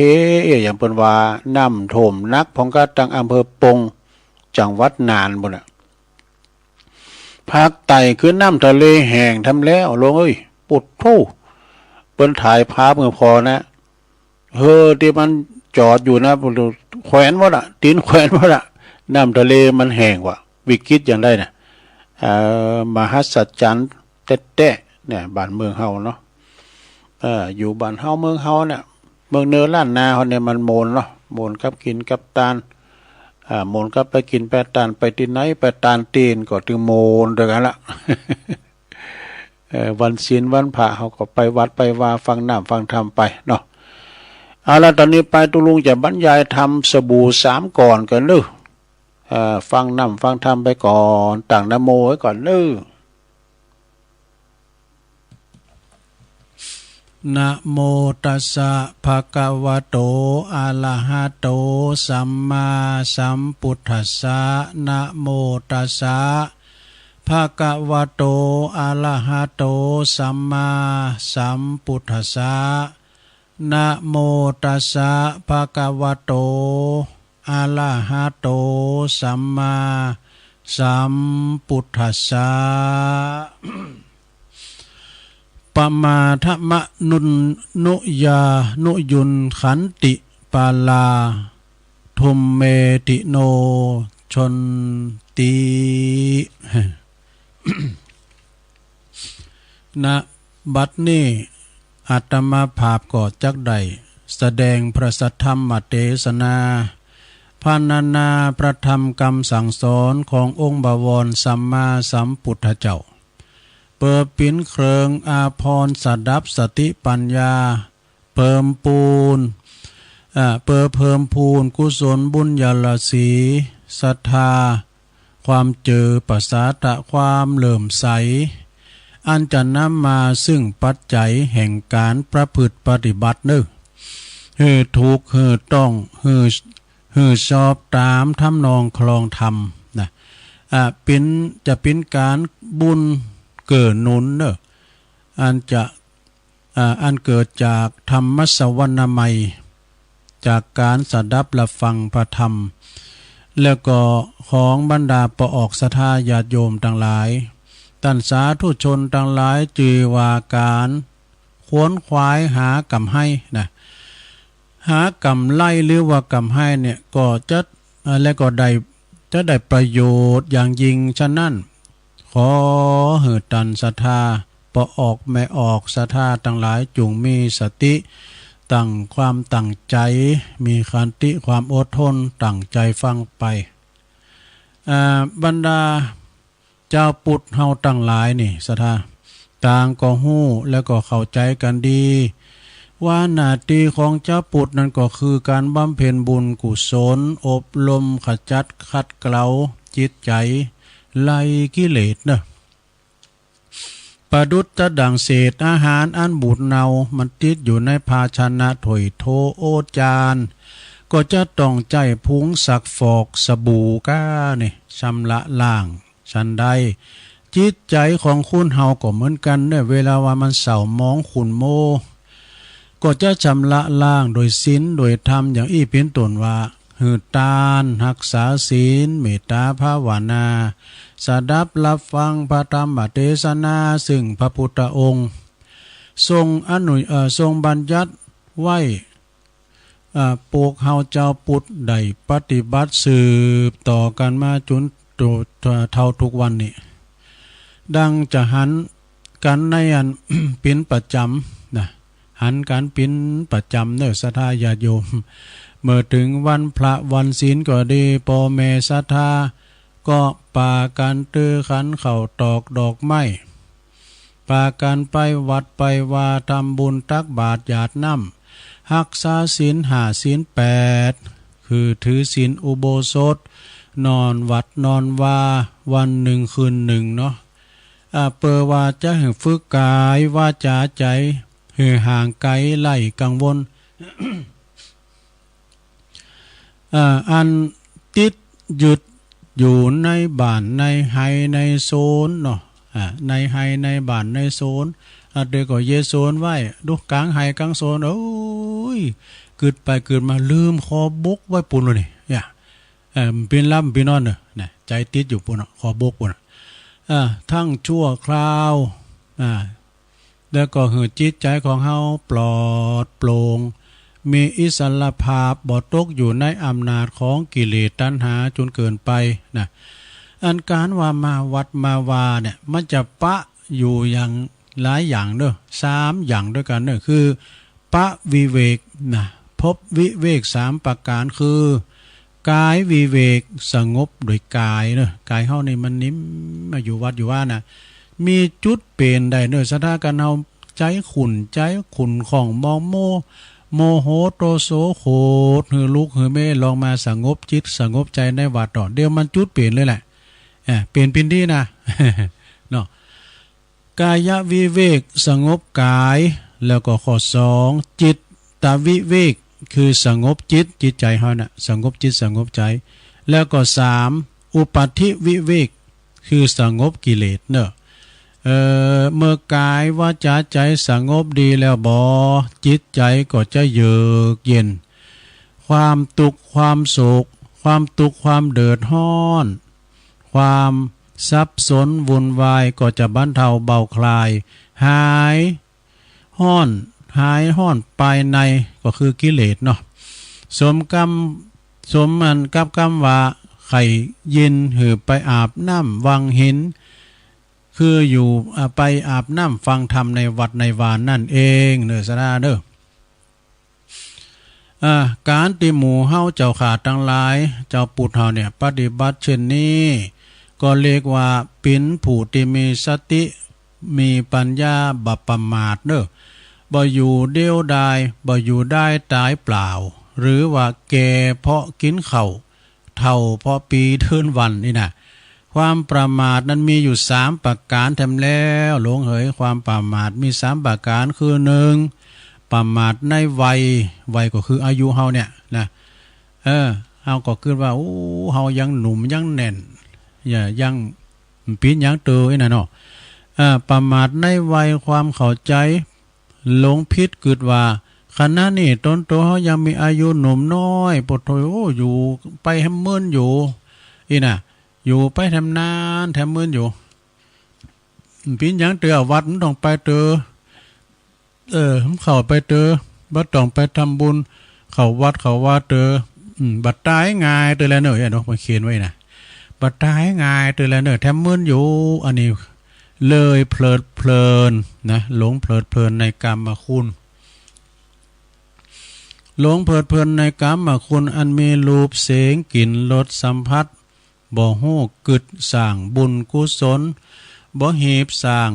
ความดีสร้างตีปึงของตนรอหือเฒ่าก่อนแก่ก่อนน่ะถึงบ่ตายเตอน่ะบ่หือบ่ตานเตอรักษาศีลเตอขาดปัญญาพิจารณาถึงอัตภาพและสังขารเด้อสถาเด้อนะที่จะต้องเล็งจะต้องสังขารเฮานี่มันสุดโทรมไปถึงวันสระญาติโยมทั้งหลายเนาะมันก็แก่มาถึงวันเสี่ยงไปวันนึงแล้ววันนี้วันหยังเนี่ยวันที่10วันศุกร์โอ้เฮาแก่ไปทั้งวันแล้วน่ะในหนังสือวิสุทธิมรรคเปิ้นเขียนไว้ว่าเปิ้นเปรียบเหมือนเฮาทั้งหลายเนี่ยเหมือนนักโทษเหมือนโคเหมือนโง่น่ะที่ถูกในโคบานเนี่ยมันคับไหลเข้าไปที่ลักประหารติ๊กๆนะกันยางไปกล่าวนึกว่าไก่ไปกล่าวนึงแล้วเนาะ การเฮาไปเขาก็เปิ้นก็บุบกดตีเฮาไปถึงลักประหารมันจงไปสู่เชิงตะกอนเหมือนคันโมฉะนั้นจะไปประมาทปิ้นเสาะหาปลาไทยยังเด้อสะทาปลาไทยยังก็คือเสาะหาข้าวหอสะเบงกลางไปกินไว้ตั้งหน้าไอ้น่ะเนาะร่างกายเฮานี่มันสุดโทรมไปตามกาลเวลานาทีเนอะ เพื่อหู้ซึกโตต่างพิษตั้งถูกกับมือความตายมันคือคานเข้ามาไก่ถึงตัวเฮาเขาลักษณะที่ว่าเพื่อหู้ปอวายเพื่ออ้ายปอเถ่า เนาะผลที่สุดก็ตายโดยบ่ได้ประกอบกรรมดีไว้นะหือคุณในโลกจะลึกนึกถึงตลอดถึงลูกถึงหลานแล้วก็บ่มีตีปึงในปรโลกทำแล้วนะเงินคำกำแก้วในพิติปึงในโลกเฮาเนี่ยถ้าว่าเฮาตายไปแล้วเอาไปโดยมีความหมายนะบุญกุศลน่ะเดี๋ยวจะไปแต่มีความหมายเด้อศรัทธาเด้อแล้วก็บางคนก็อยู่ดีมังมีสีสุขก็นึกถึงก็อันบันนึกถึงพระทรงองค์เจ้านะอยู่ดีสบายเลยนะเนาะเป็นอย่างสักอย่างเด้อตึงไปวัดไปว่าเอาแล้วเวลาโรคภัยไข้เจ็บมันมาคุกคามเนาะเปิ้นไปโกรธในหงยาว่าปิ้นโรคนั้นปิ้นโรคนี้บ่สบายอกบ่สบายใจเข้าวัดเข้าว่าตัวไปสืบชะตากับหนูเย็นมีเต้นมีเขียนกับหนูเนี่ยเข้าวัดตอนที่เฮาจิตใจมันห่อเหี่ยวมันกูความตายเนาะบังเอิญว่าไปปะใส่ตูเจ้าสำเตอก็ฮู้จักยกมือไหว้ให้มันเกินนะตรงกันข้ามเมื่อไปหันข้าหรือฮัดติเปิ้นมีฐานะปินขหบดีโอ้ยกมือไหว้พ่อเลี้ยงไปไหนมาครับพ่อเลี้ยงไปไหนมาครับนี่ติเปิ้นมียศมีตำแหน่งซึ่งเคยหันอยู่บ่อยๆทั้งที่ว่าพระสงฆ์นี่นะปินรัตนะ1 ใน 3ของรัตนะแก้วเจ้าทั้ง3ปินติปึงต่างใจศรัทธาญาติโยมทั้งหลายก็จะหันว่าวิทยุเนี่ยนะเป็นกูจิตกูใจของคุณเฒ่าคุณแก่ที่เปิ้นนอนบ่ารับกาที่เปิ้นกะหายโหยหาเกี่ยวกับอันเตดน้ำเตดธรรมยามเจ้าเนาะอีแม่เขาได้ไปวัดไปว่าก็อยู่บ้านได้ฟังอยู่อาจารย์พระครูอภิวัฒนวิกรมไปก็จัดสรรหานิมนต์ครูบาอาจารย์พระสงฆ์ที่เปิ้นมีสุ่มเสียงเดียมาเตดน้ำเตดธรรมให้ฟังเนี่ยเนาะสดานะเป็นอย่างนี้หรอก็เพราะว่ามีอันไปไหวไปสาคุณที่มีฐานนะทิฏฐิมาปิดบังนั่นเองนะส่วนว่านึกถึงส่วนมาก็จะนึกถึงพระพุทธพระธรรมพระสงฆ์เมื่อไก่จะตายพุ่นวิญญาณจะหลีกเลียงออกจากร่างกายแล้วกดเวทนาแต่จึงมีคุณมาสอนว่าเนาะว่าไก่เกิดถึงบุญกินบุญตาเอาตังหน้าปินไปโหงหาอาวรตังหลังลูกหลานเขาก็ปินฝั่งปินฟ้าหมดแล้วปุตโธธัมโมสังโฆอีน่ะเนาะเพิ่นมาบอกอรหังแต่พระอรหันตาก็จอยขึ้นสวรรค์บ่ได้แน่ๆเพราะสายเกินไปเสียแล้วเนาะข้อ2เนาะต่อไปข้อ2นี่ประมาทในรูปเนี่ยคือหลงไหลในรูปทรงองค์เอววางงดวางงามการมาเปิ้นติยอเปิ้นยอให้หน่อยเปิ้นโอดว่าโอ้ก็ยังมาหล่อแล้วหน้าตานี่ว่าเบิกบานนะยังก็ยังว่าหน้าแดงแสงเฮอแล้วไหนปุถปลื้มอกปลื้มใจนี่โอ้ปีแล้วเฮาว่าสีเฒ่าพี่นี่ยังสีหนุ่มแฮะไอ้นั่นปุถโธโดนลูกยอดอกก็โอ้มันจะลอยเนี่ยเปิ้นยอเข่าเนาะโอ้ที่จริงนี่มันก็เฒ่าไปถึงวันเนาะมันใจของเฮาสักอย่างซะนะร่างกายของเฮานี่นะมันใจของเฮาสักอย่างแลปุถโธเฮาบังคับมันไม่ได้ดูจะไปเฒ่าจะไปแก่มันก็เฒ่ามาถึงวันนี่เขียวจะไปหลอนมันก็หลอนนี่ผมโหจะไปงอกมันก็งอกนี่เนี่ยมันบังคับมันไม่ได้ดูเฮียเนาะมันใจของเฮาสักอย่างสินจำก็เหมือนกันนะโอ้ก็เดี๋ยวก็ลืมหันลืมนี่ปีนอ้ำใส่มือก้านี่แซมเตอก็ อู่ไปตั้งหน้าก็ลืมตั้งหลังเปิ้นว่ากินข้าวแล้วก็กินก็ว่าไม่ได้กินนี่ก็มีนะเนาะสัญญาไม่แน่นอนแล้วมันเป็นของเฮาสักอย่างแล้วมันเป็นของเฮาในบทโตอันนี้เปิ้นเรียกว่าอนัตตามใจโตใจโตนของเฮาสักกากเด้อผิวพรรณวันนะก็เหี่ยวย่นไปตามกาลเวลาเหมือนดอกไม้นี่ดอกไม้เฮาหันน่ะหลงดอกไม้นี่มันเต่งตุ้มเวลาเจ้าแล้วมันเหี่ยวเช้าเวลากลางวันลงโรยไปเมื่อตอนพลบค่ำเนี่ยค่ำมาก็ม้อยมันเฮ็ดถ้าซะนะโอ้เฮ็ดกำลังออกเด้อกิโลร้อยอ่ะโอ้โหเฮ็ดลำหล่อหนอลำรถเพิ่นว่าเฮ็ดนี่นะการเอาไปเอาเจ้าก็มันได้จีอยู่ก็มันหล่ามาควายมามันก็โม้ยไปเนาะอันพินจีนั่นน่ะมันก็โม้ยไปเนี่ยเพียงว่ารูปเป็นเพียงสภาวะธรรมมีจัดต่องานแปรปรวนนะอย่าลงลืมสติว่าปินของจีรังเนอจะไปลืมกฎอนิจจังบ่เต็งแต่แน่นอนเนาะข้อที่3ไปเลยลง ข้อที่3ปมาตะหรือว่าประมาทในศัพท์เนอะประมาทในศัพท์ก็คือหลงไหลในศัพท์บ่ต้องทำการทำงานโอ้ยตึงมืดตึงวันนี่เฮาอย่าว่ามังมีสีสุขล่ำเลยน่ะนั่งอยู่บนกองเงินกองทอง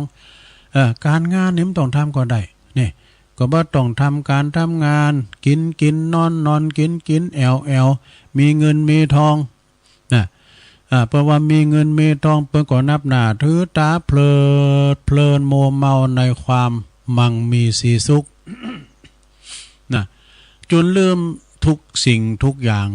บุญบ่ทำกรรมดีก็บ่ได้สร้างมีความหันแก่โตจิตใจตั้ง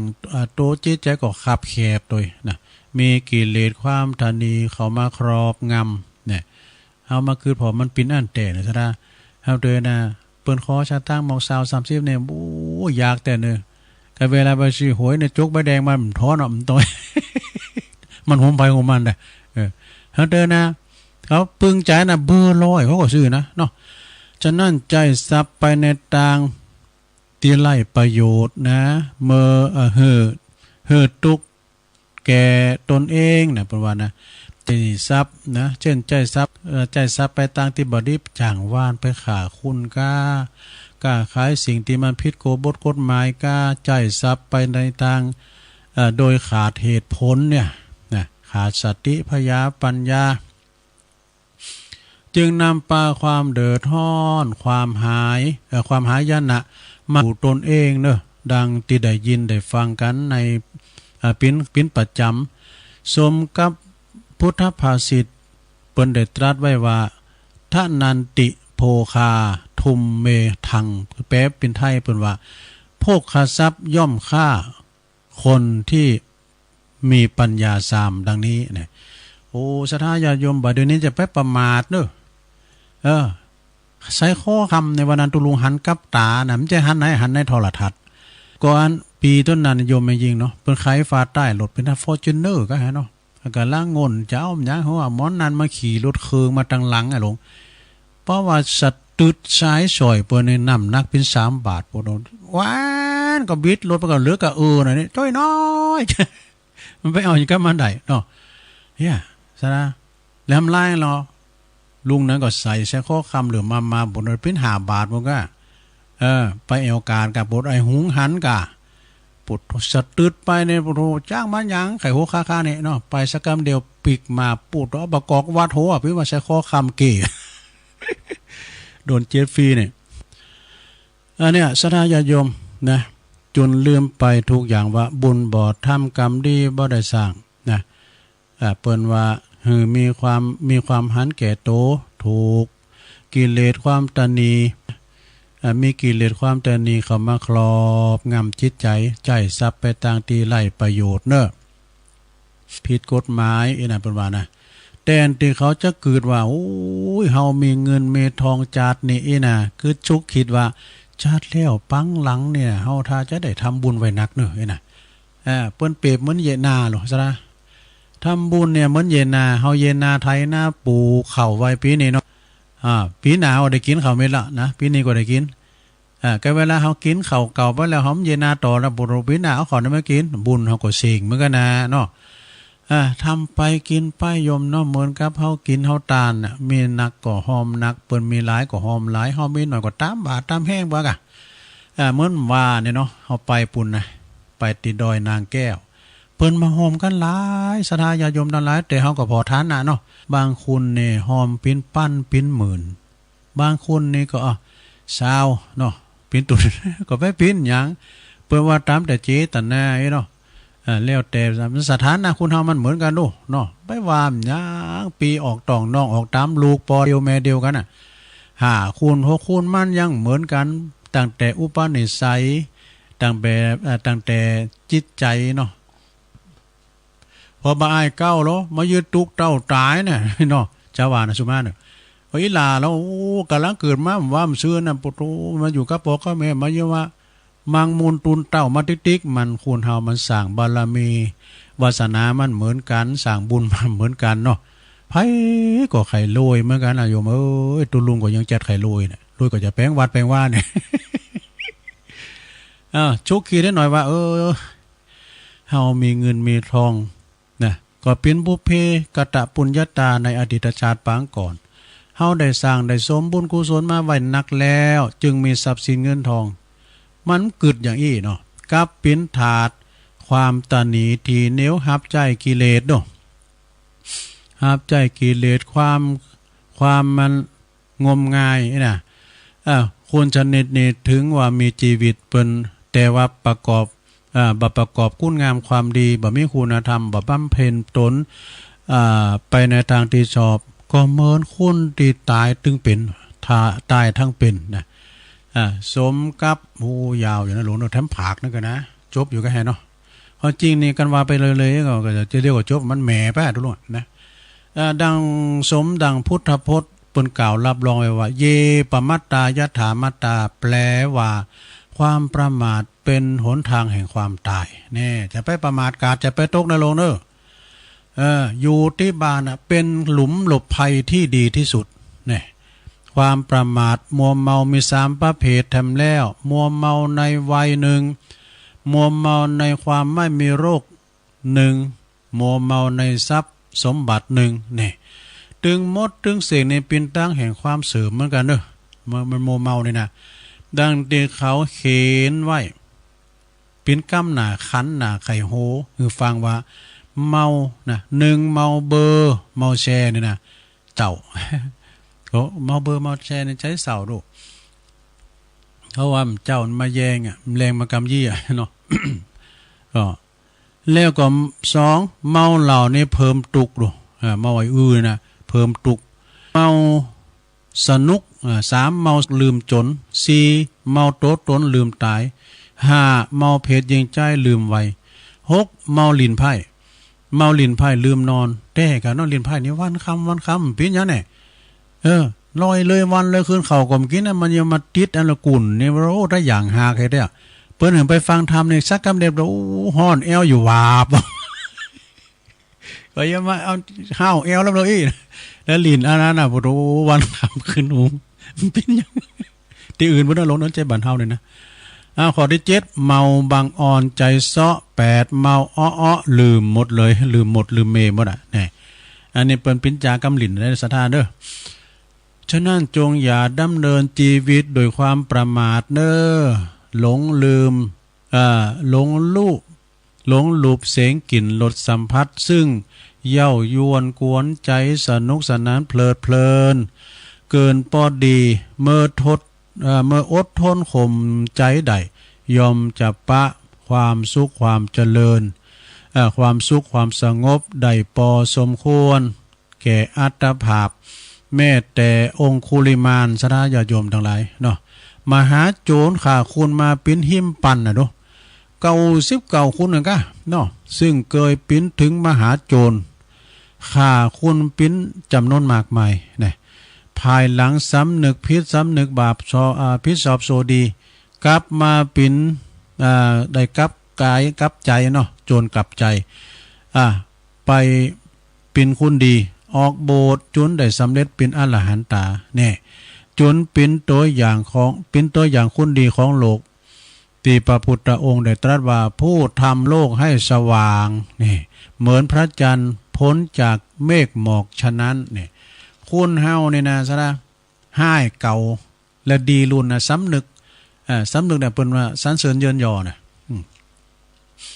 บุคคลบุคคลชนกลุ่มไหนนะก็ตามลืมนึกถึงกฎสัจธรรมอนิจจังทุกขังอนัตตาหลงโมในวัยในทรัพย์อยู่เหมือนถูกเมฆหมอกปิดบังนี่เปิ้นว่านะเช่นเดียวกันความคิดหันแบบนี้ทำให้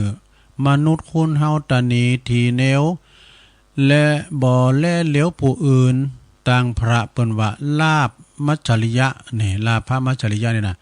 ความตระหนี่ทรัพย์สินเงินทองของใจปิ่นมนทินทำให้คนเฮามีจิตใจขับแคบเนอะใจบ่กว้างขับแคบขาดเมตตากรุณาเฟ้อเพ้อแผ่บ่สงสารหันใจความทุกข์ยากของคนอื่นนี่จึงบ่ปิ้นตีหักแล้วก็บ่ปิ้นตีนิยมนับถือของไผแทนที่เขาจะมีความสุขกายสบายใจเพราะว่าเขามีทรัพย์สินเงินทองหนักเนี่ยก็สามารถตุกเป็นทวีคูณเพราะว่าคอยระมัดระวังนะคอยระมัดระวังสินเนี่ยคอยระมัดระวังทรัพย์สินโกที่เพิ่นจะมาป่นโกมันจะสาบสูญหายบางทีเนี่ยโจรมาป่นหรอกโจรมาป่นบางรายก็แก่ชีวิตเพราะว่าทรัพย์สินเงินทองเปิ้นมาป่นเปิ้นมาเหยียบสมัยก่อนเปิ้นจีเปิ้นป่นถึงบ้านโดก็เกิดหุนต่างนี้นะอยู่อันนี้เป็นการป่นมีชะตังต่อได้เอามาหมดเลยโจรมันปากกล้าเนาะทรัพย์สินเงินทองนี่ซะนะเป็นของแหลกเปลี่ยนให้ความสุขสบายถ้าใจถูกเหตุถูกผลนะใจตีเป็นประโยชน์มีเงินมีทองถ้าเก็บไว้บ่ได้ก็มันจะกายมันก็จะแตกต่างจากโกดหินทรายผานะเนาะ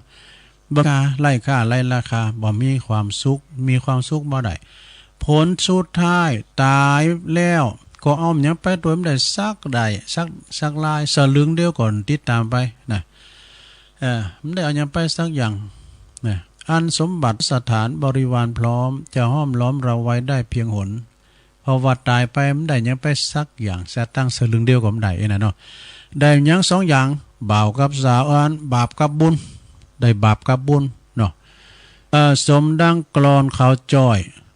บ้านเฮาบทหนึ่งแปลว่ามีเงินทองมีเงินแปลว่ามีเงินทองไว้บ่ใจบ่สอยกองเต้าม่อนดอยผายบ่อวดอ้างเป็นปีซ้อหรอไผบ่อดแด่มีเงินมีคำเนี่ยเพิ่นตื้มอดมากฉะนั้นต่างแก่เนาะต่างแก่ตามหลักพุทธศาสนานี่เปิ้นว่าหาธรรมะมาขจัดขัดเกลาชำระซักฟอกจิตใจให้สะอาดผ่องใสเกิดสติปัญญาหูตาสว่างสวัยนะสะอาดสงบมีหือตาลหรือวัจจาคะ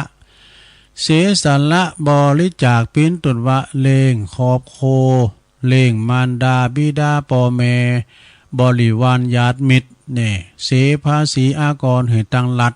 ทำบุญสุนทานบริจาคสร้างวัดวาอารามนี่โรงพยาบาลเครื่องใจไม่ซ้อยเครื่องมือแพทย์ก็ดีอนุเคราะห์สงเคราะห์จอยเหลือเกิดกูลคนทุกคนจนจะอนาถากันอยากเนี่ยจักเป็นบ่อเกิด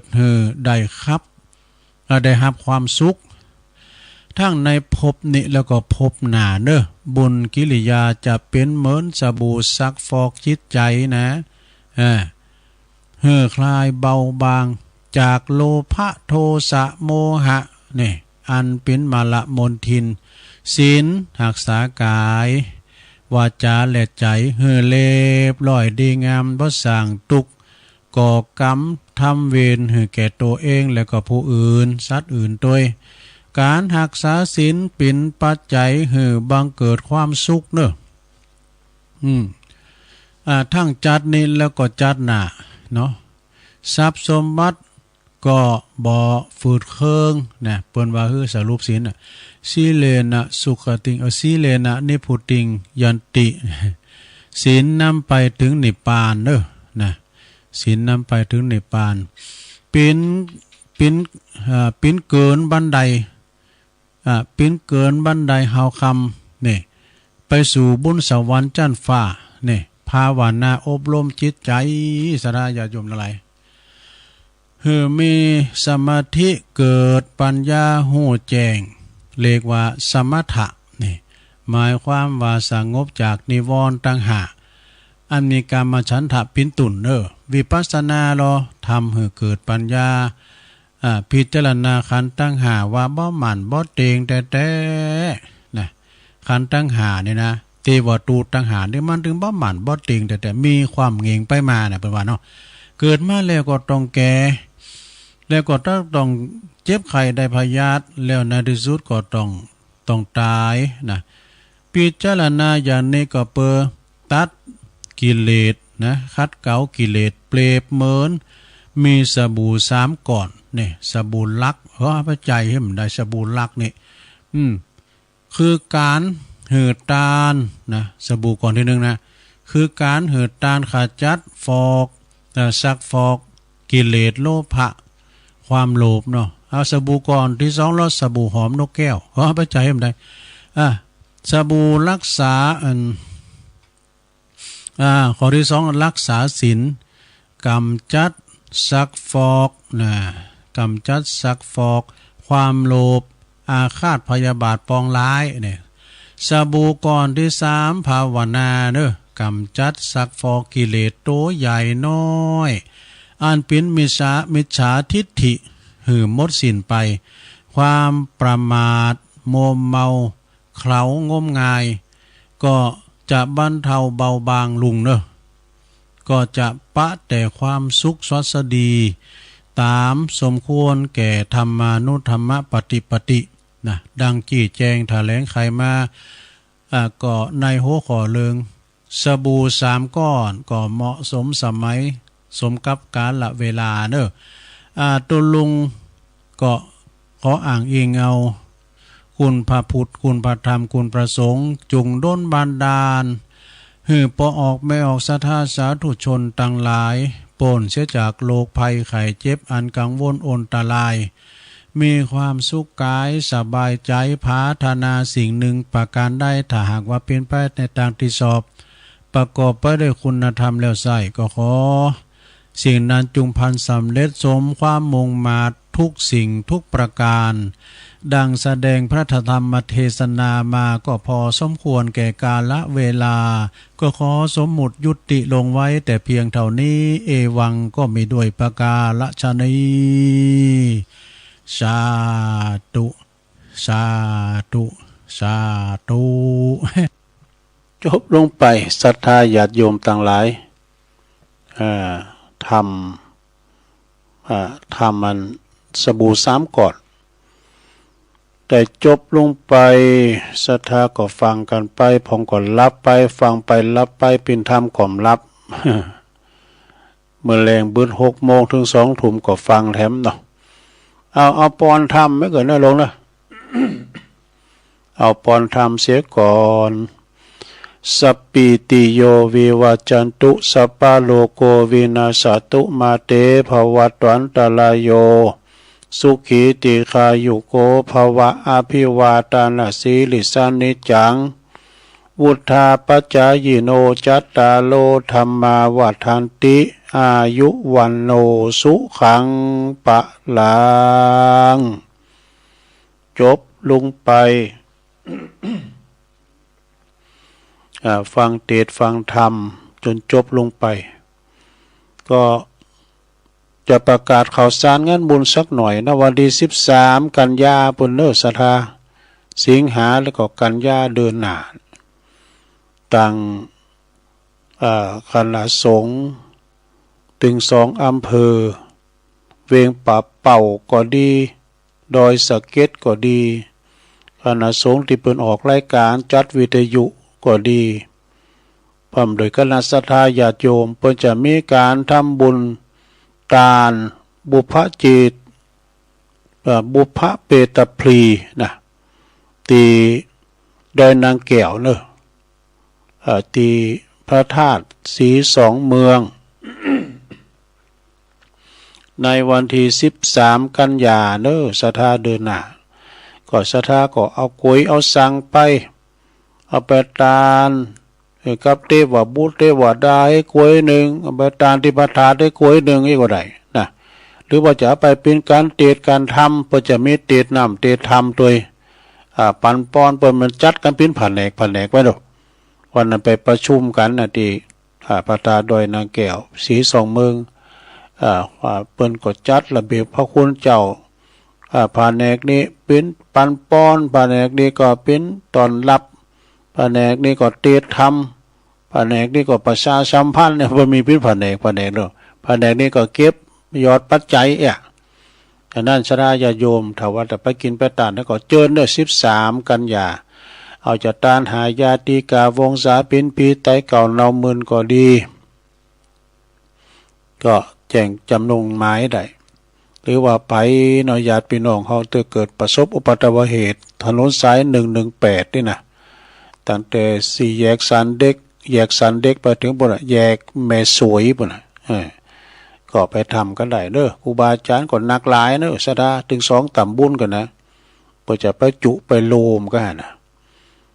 เหมือนกับเขากินสลากกันเนาะศรัทธาเนาะก็ปากันไป13 กันยานะแล้วก็29 สิงหาเนี่ยนะพระเจ้าเตธรรมมหาจารย์เวสสันดรชาดกที่วัดบรรพตสถิต3 ยกกันเลยยกละเดินเนี่ยพระจะไปเป็นเจ้าภาพการเทศการทำจะไปหับเป็นเจ้าภาพโฮงตานกัมสังกาก็เจิญกันได้เด้อในเมตตาธรรมอาจารย์ท่านพระมหานพดลสุวรรณเมธีท่านพระมหาสมชาติชาตปัญโยปัญจจาตกุปีได้นิมนต์ครูบาอาจารย์องค์เทศเสียงดีไปเทศนำเทศธรรมให้ศรัทธาได้ฟังกันตั้งแต่วันที่28ก็เทศธรรมบริวารเนาะปฐมมาลัยตุมาลัยปลายทำอานิสงส์ทำคาถาปั้นกันไปนะอันนี้ก็คือข่าวสารงานบุญศรัทธาเด้อก็มีหลายเดือนเนาะบนเดือน12วันกินตาลจะมีหนักกันไปเนาะเอาแล้วเนาะศรัทธาญาติโยมตุลุงก็บริหารเวลามาก็คงจะพอสมควรแก่กาลเวลาก็จะได้นำรายการจากล่าศรัทธาไปก่อนพัดสุกเสาร์หน้าก็ปะกันแถมเนาะหรือว่ามื้อแลงเบิด6 โมงถึง2 ทุ่มปะกันในรายการสารธรรมยามค่ำกันต่อไปอุจามาวันนี้บางทีอาจจะได้ผิดพลาดพังไปประกันได้สุมาอภัยกับปออกศรัทธาด้วยเนอะติมเจตนาเนาะอยู่ดีมีสุขเอาปอนนี้ก่อนเนาะจัตตาโลธรรมาวาทานติอายุวันโนสุขังปะลัง